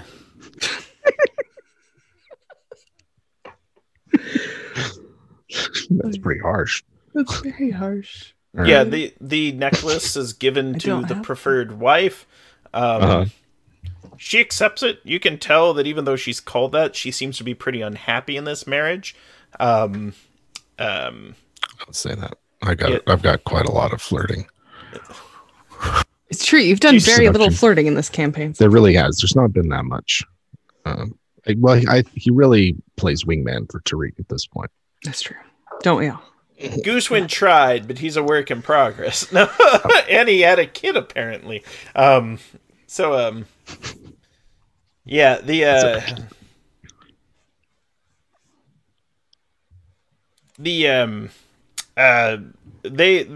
go ahead and they help you up. They feed you the good eats. It's good mountain food up here. There's a lot of spices. There's some proteins.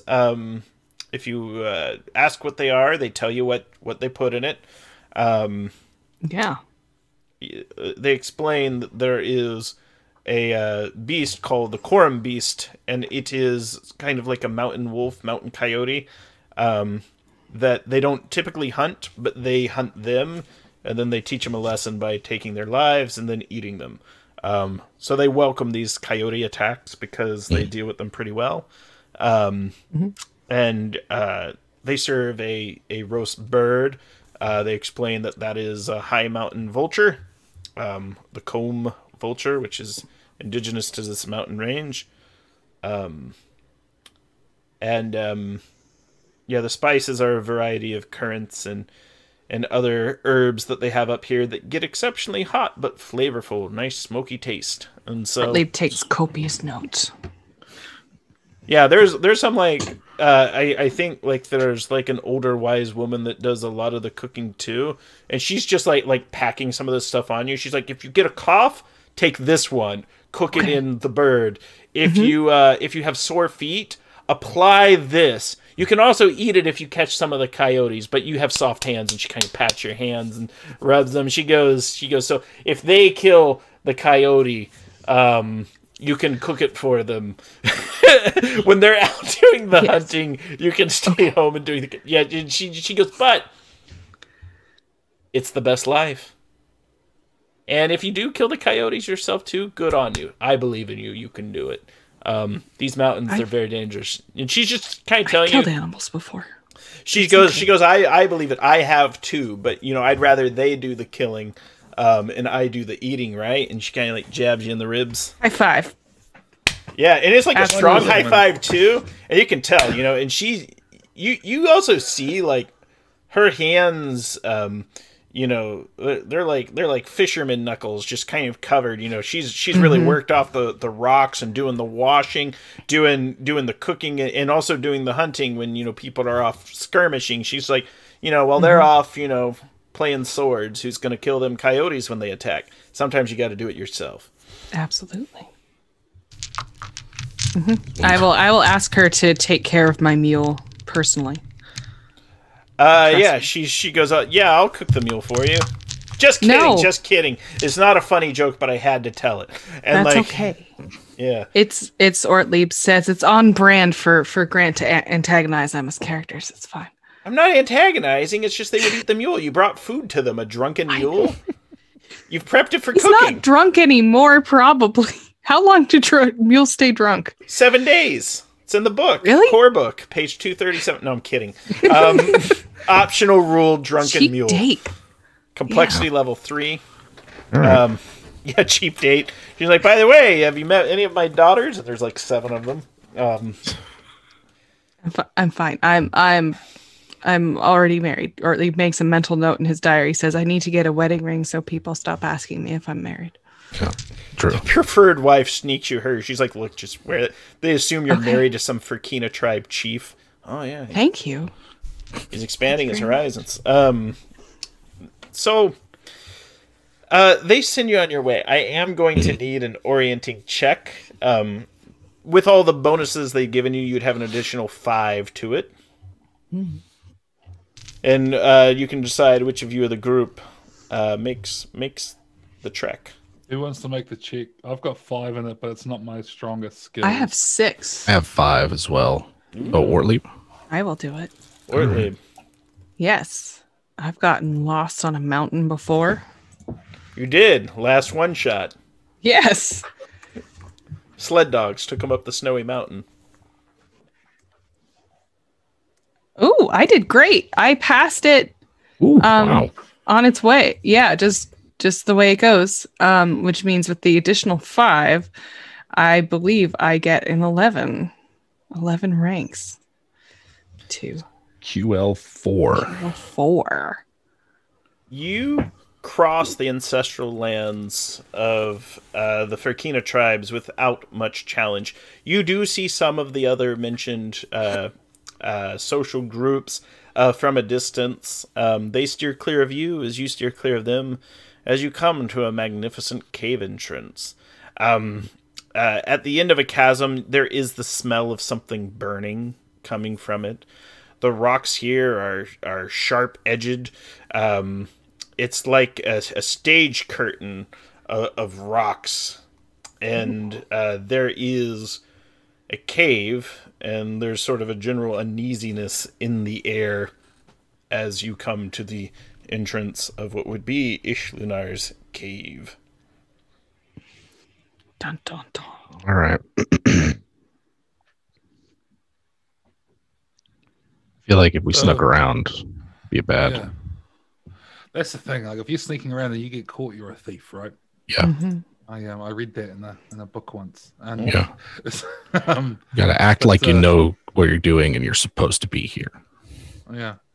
So, do we announce ourselves outside? Do we go stand in the entrance and ask for company, whatever it's called? Yeah. Would you rather face a dragon in the open or in a cave? I mean, there's a dragon as well that, by the smell of it, breathes fire. Sure. And Yeah. has 6 limbs. Oh, it doesn't. That's right. It doesn't fly. Doesn't fly. So I mean, I maybe- think I'd rather be out in the open than in a Here? dark cave. Let's You could hold always on, look let's in not- the cave. Let's Yeah, not does say it not seem knowing how to occupied? fly is like in our favor, because we can't fly either. We can't fly either. It Yeah. does mean that it doesn't have an advantage being outside because it won't fly up above us. And Mhm. Yeah, I don't really see well in the dark. Anyway. I'd prefer to be out here. Yeah, Sephra is taking notes. She goes, at this part in the story, which of the adventurers bravely ventures into the cave to peer inside? she's like logging too, chronicling. She goes, she's I'll prepared do to it. write their name a little extra big. You gonna I do mean, it? the idea is to get it to start a dialogue, right? Yeah, we got to talk to it. I feel like if one of us goes, we maybe should all go. Yeah. Yeah. we all go. Let's all go in confidently. Right. It's the- They all how- went in confidently. We strode in. what could Yeah. go wrong? Sauntered. Nothing could go wrong. I sashayed in.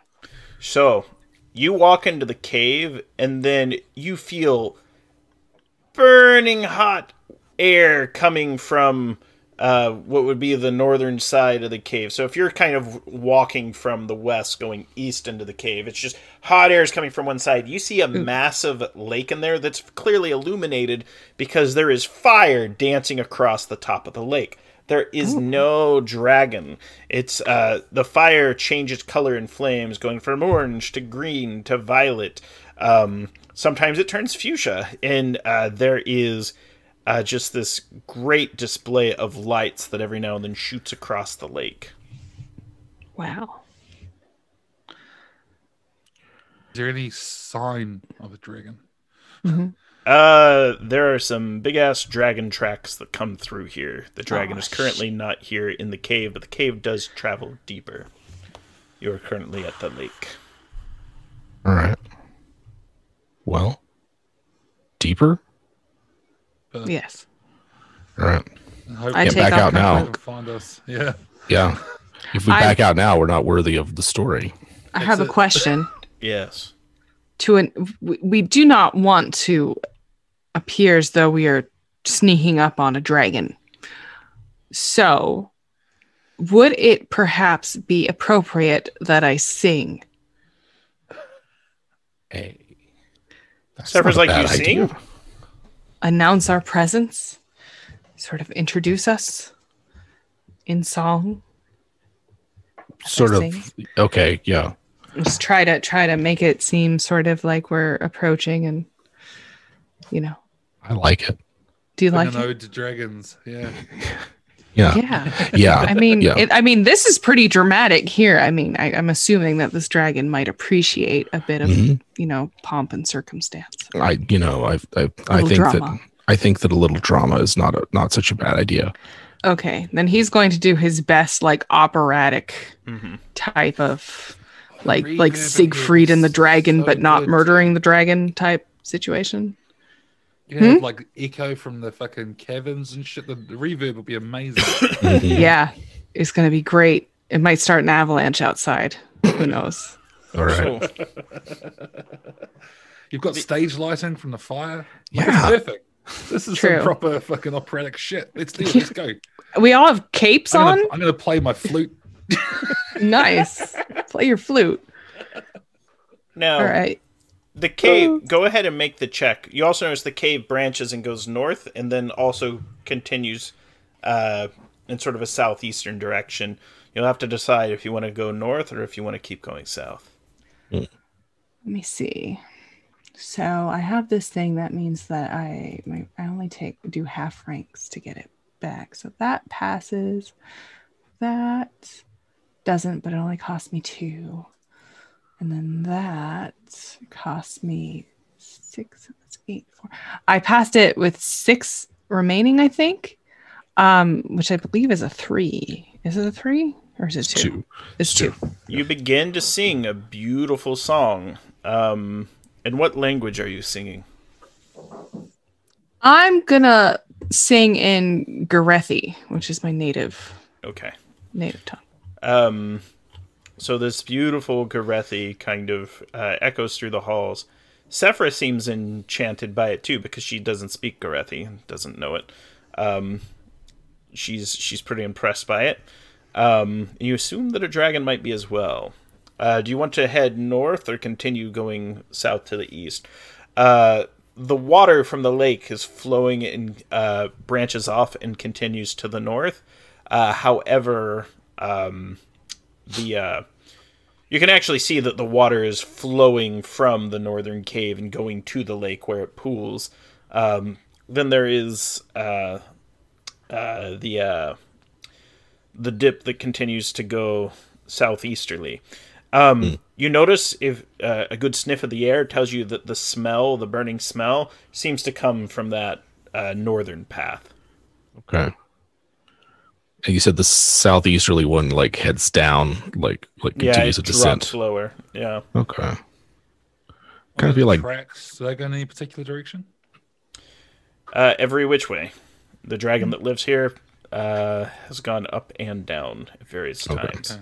So it's like it's not just, he doesn't just have like a single room with Leah. This is a proper multi-room domicile, and we're currently in his just rummaging around their front room. Mm-hmm. All right. We found the door unlocked.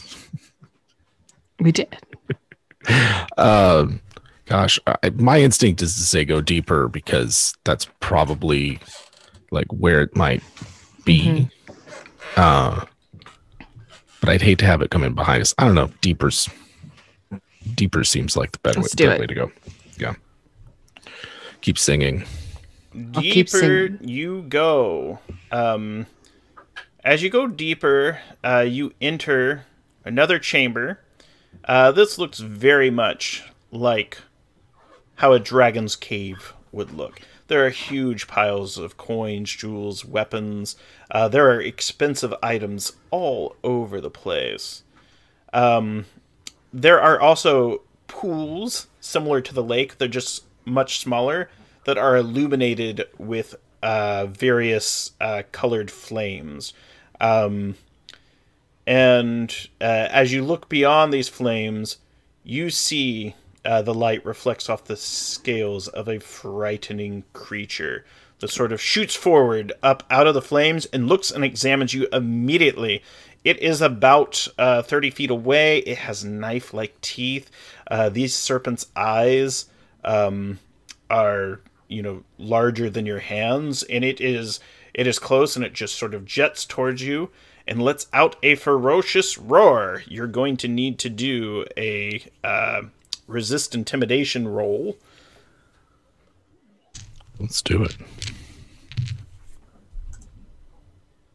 What do we roll for that? It is it's willpower. So courage, int, charisma. Oh, okay. I'm using a fate point to re-roll this one. I passed with 3 QLs. Okay, that's better. Yeah, it's 2 QLs. Willpower. Oh, okay.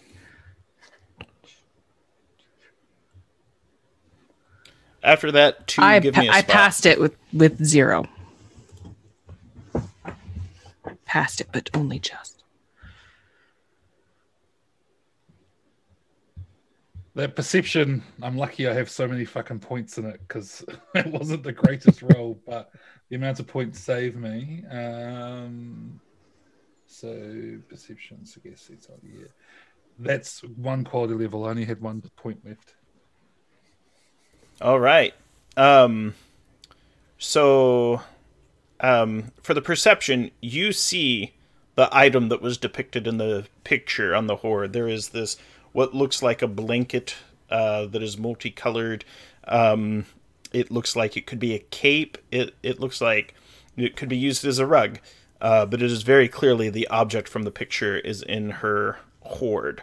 And then as far as intimidation, did anyone fail? No fails, so no one takes the fear condition. That would be the only effect. You would have a condition applied. She speaks in a language that you all understand. You can tell that she's using a universal dialect, which is one of her abilities in order to make herself understood. And she goes, "What brings you to my cave, and why do you have your eyes on my carpet?" She says right to 2, as Emma's like, "Ha ha."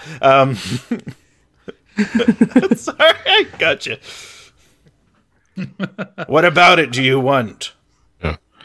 Well, we've come here to see if you might be willing to exchange. We have a variety of gifts and jewels, the like, to exchange for that carpet over yonder. Mm-hmm. Jewels, she says, bored. She goes, "Do you not see what I sleep upon? A bed of jewels. And they're soft." And she kind of flicks them in the air with her many limbs. You're like, jewels. For a character with such high flirting, you sure know how to woo a woman. No, she's... I was informed on good authority that jewels and gemstones would be valued. And what authority told you that? They don't really know anything, do they? I'm not sure I could comment on that. Perhaps we're going about this all wrong, Tiny Fart. Perhaps you need to tell us what it is you wish for the rug. Well, she says, you do know how to talk to a lady. And Sephra kind of rolls her eyes. She's like, wait till he gets going. You'll see. Prince Charming. She goes, now, there was a delightful merchant that stumbled his way in here looking for my impressive hoard. He found it. And he actually had something of interest to me. He described that there was going to be a large gathering of alchemical concoctions from, I don't know, he used a weird word. And she says the Tulamidi word for university. There was going to be a great event, and they would create these wondrous potions.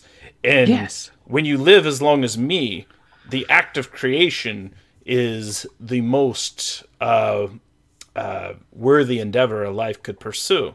Perhaps you have seen my lab if you are deceitful and sneaking around, or which you weren't. You didn't go north into her alchemical lab. But you have obviously seen my wondrous works of fire, and she motions to the pools, and the lake which I created through my own will. And, like 2 of her 6 limbs beat on her scales.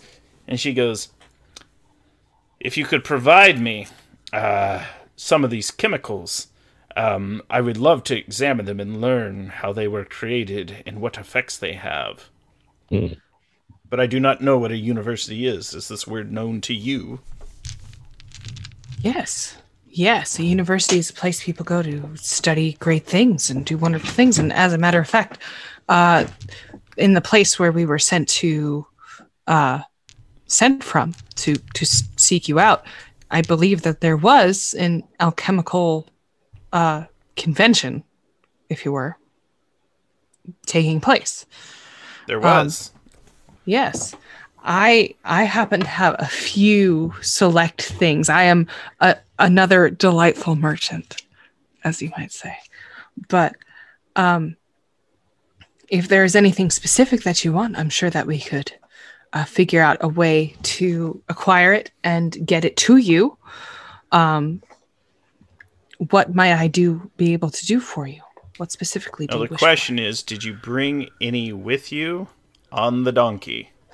I have a massive amount of stuff on the mule.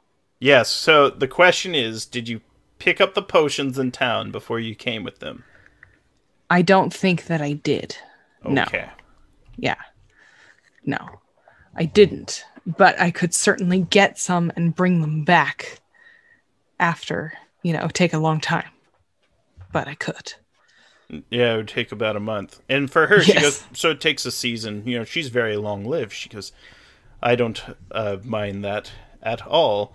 And if you bring me those, I will give you this. Now, the question is, the dragon is engrossed in conversation with Ortlieb. Is anyone trying to steal the carpet and get out, which would be highly dangerous? Or are you going to take another month or two passing through the mountain ranges to do this? This is where it's an adventurer's question. Like, how far is it to the carpet? It's probably less distance than the dragon is, so it's probably about 15 feet. It's close. All right. Sephiroth's how big is there this as well. dragon? This dragon is at least 30 feet long. Its head is, wide. Its eyes were the size of your hands. It has, as far as you can tell, at least 6 limbs. I actually think it has 8. All right. Wow. All right. Yeah, I counted 6 limbs, and I saw it had like an extra set of legs. I was like, ooh. Like down at the bottom of where it was clutching. That is a dragon. Yeah, that's a big beast. It's not just like an overgrown crocodile. Who's thinking about it? Yeah, like two and Grind's eyes meet. Like, geez, a month? Really? Is that really worthy of song and legend? And do Don't know you guys though? have a month? Yeah, But dragons. It's one of those things.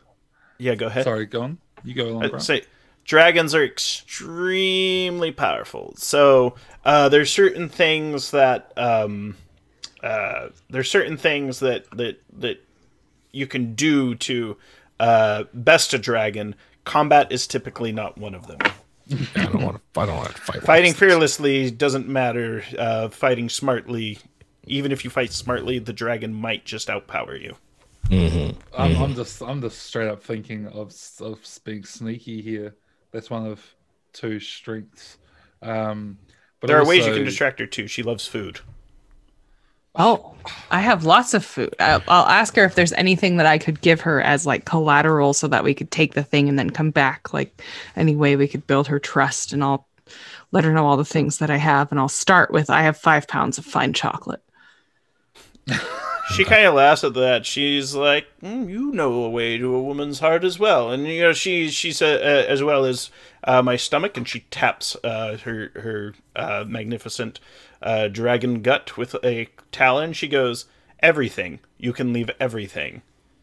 Humans are short-lived. You leave anything less than everything, it won't. It.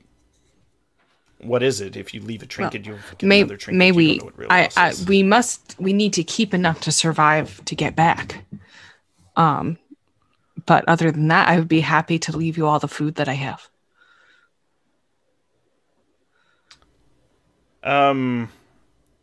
She says, "I'll eat the food, and then the food becomes waste. I need something a little more permanent." hold on there, Yeah. Holla. Hold on, Tanifa.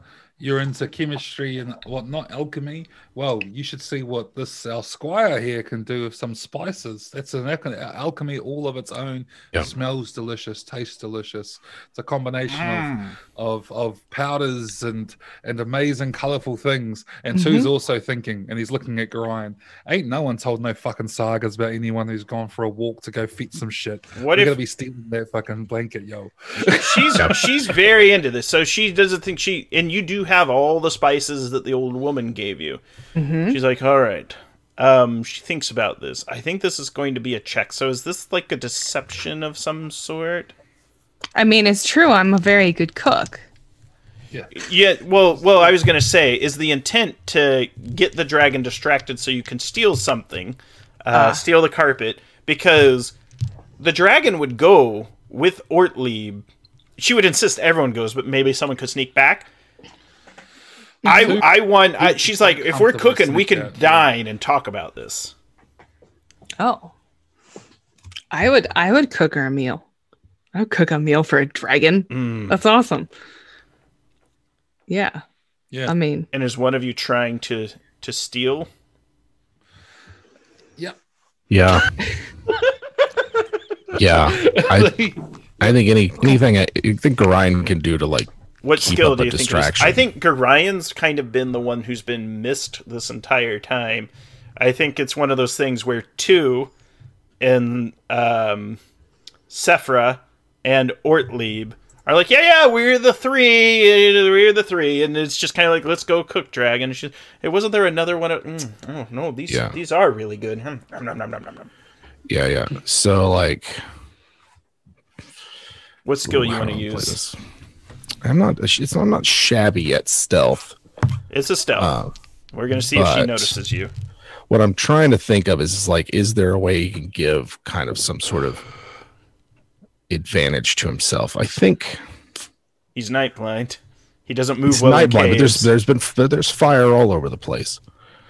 What I want to do is like, so one of Gorion's habits is is that he's a smoker, and I don't really bring it up much, but I'm assuming anytime that you see him, he's got his pipe, right?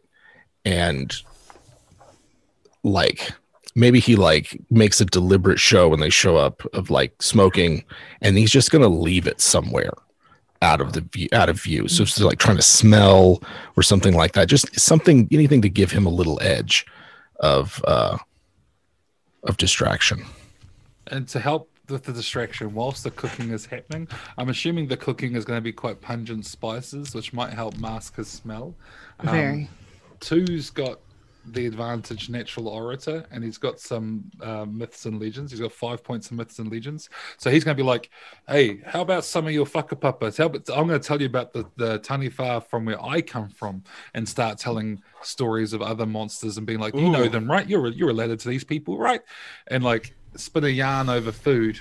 Yeah. While he's talking, it's going to be like, all right, off you go, Gorion, off you go. So Gorion, I need you to make a check. You're gonna have your advantages. Are you doing anything to like? Are you putting anything in the place where it was?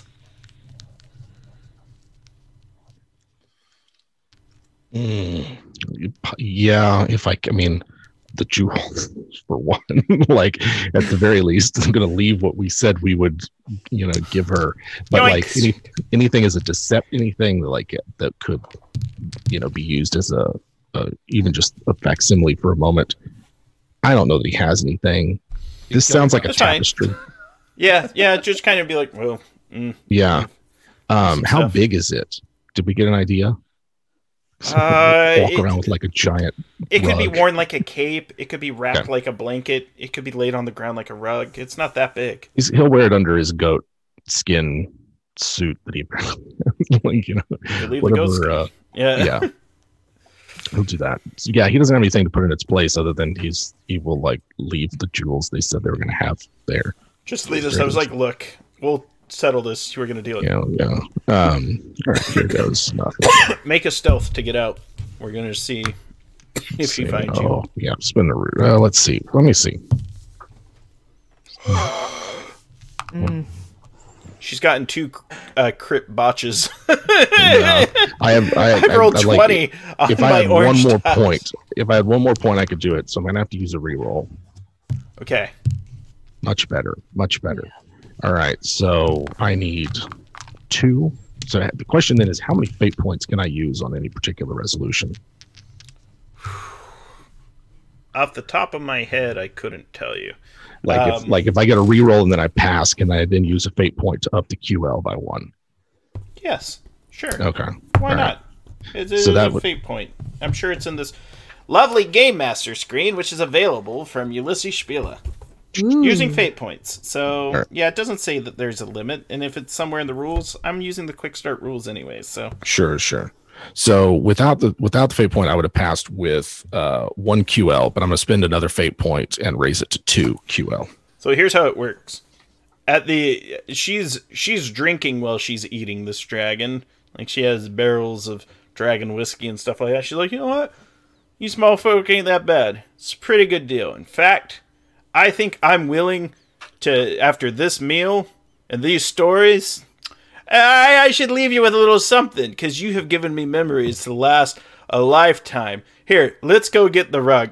And, like, you walk out, and it's just like a pile of jewels. Garion's gone. He's run off with it. Everyone's a little sloshed. And then the dragon goes, hey! And then it cuts to black in the credits, because we are at time. It's right of time. Yeah, but then if the roll failed, it would have been like, you know what? Yeah. I heard this was a good meal, but let's finish business, and then we'll come back for dessert. Where's my carpet? No, my first roll was a 17, 19, and a 15. Oh, that's rough. It was rough. Well, I botched with her twice. I botched with her on a negotiation, like fast talk, and I botched with her on perception. So I'm like, she's enjoying food. She is engrossed in that. And then since you succeeded, you used all your fate points. It's one of those things. It's like, you know what? Let's make a deal today. Now, for those of you that have read the adventure from Tales of Dragons and Thieves, you know that it's essentially more of a fetch quest. She is interested in the alchemical stuff, and she sends them off to go barter and deal for it. And but yeah, so hope you enjoyed my third attempt at running the Dark Eye. Little different. So we did a forest fairy tale. We did a survival mission on a wintry, snowy mountain.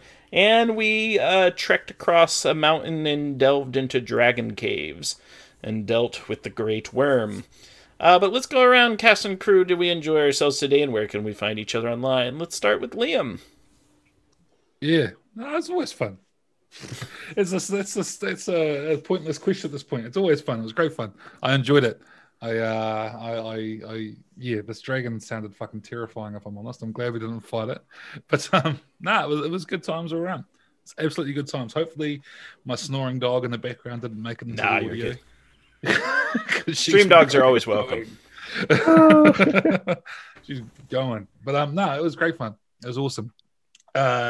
Should you wish to find me, you can head over to mbcast.co and go check out my podcast. Or alternatively toatabletop.com, or find me on Twitter, where I'm mostly ranting and raving about everything. Yeah, everything. Occasionally RPGs slip in there. And Emma. Yes, I had a great time. I got a mule drunk and cooked a meal for a dragon. Like, what's not to like there? I'm very happy to see what dragons are like in a game that is not that game that has dragons in the name. I like it when dragons stand out and are different, and I feel like in this game, in our experience of it, that's certainly what happened. I am Emma. I'm the acting CEO of WebDM. So you have found us already, or you've succeeded. Congratulations. Please check out our Patreon for this show. Patreon.com/WebDMPlays. It goes to support all of the players who play with us in these wonderful games. And thank you very much. And Jim Davis. Hey, yeah, I love the idea of these fabled heroes going in, and the whole, like, we gotta hype up our reputation. People have to see us doing glorious deeds, you know, and that it boils down to and Ortlieb distracting the dragon by cooking it a meal and hyping up that meal, and then Grian with his escapes by the skin of his fate, sneaking out with this cloth relic. So good adventure. Love the heroics. I'm sure Grian just carouses his money away as he makes his way towards Savina, as he is wont to do. Gambles it all the way as well. So yeah, fun times. I am Jim Davis, one of the co-host and creative director for WebDM. much of what I would have to say would just be echoing and repeating what Emma had to say, who said it much more eloquently and informatively than I did. So hope you enjoyed it, and we'll see you next week. And I am your host of WebDM Plays and producer, Grant Ellis. You can catch me in the after show where I will not plug any of my stuff. And you can find me on Twitter at WisePapaGrant and here on Tuesdays and Thursdays. Goodbye.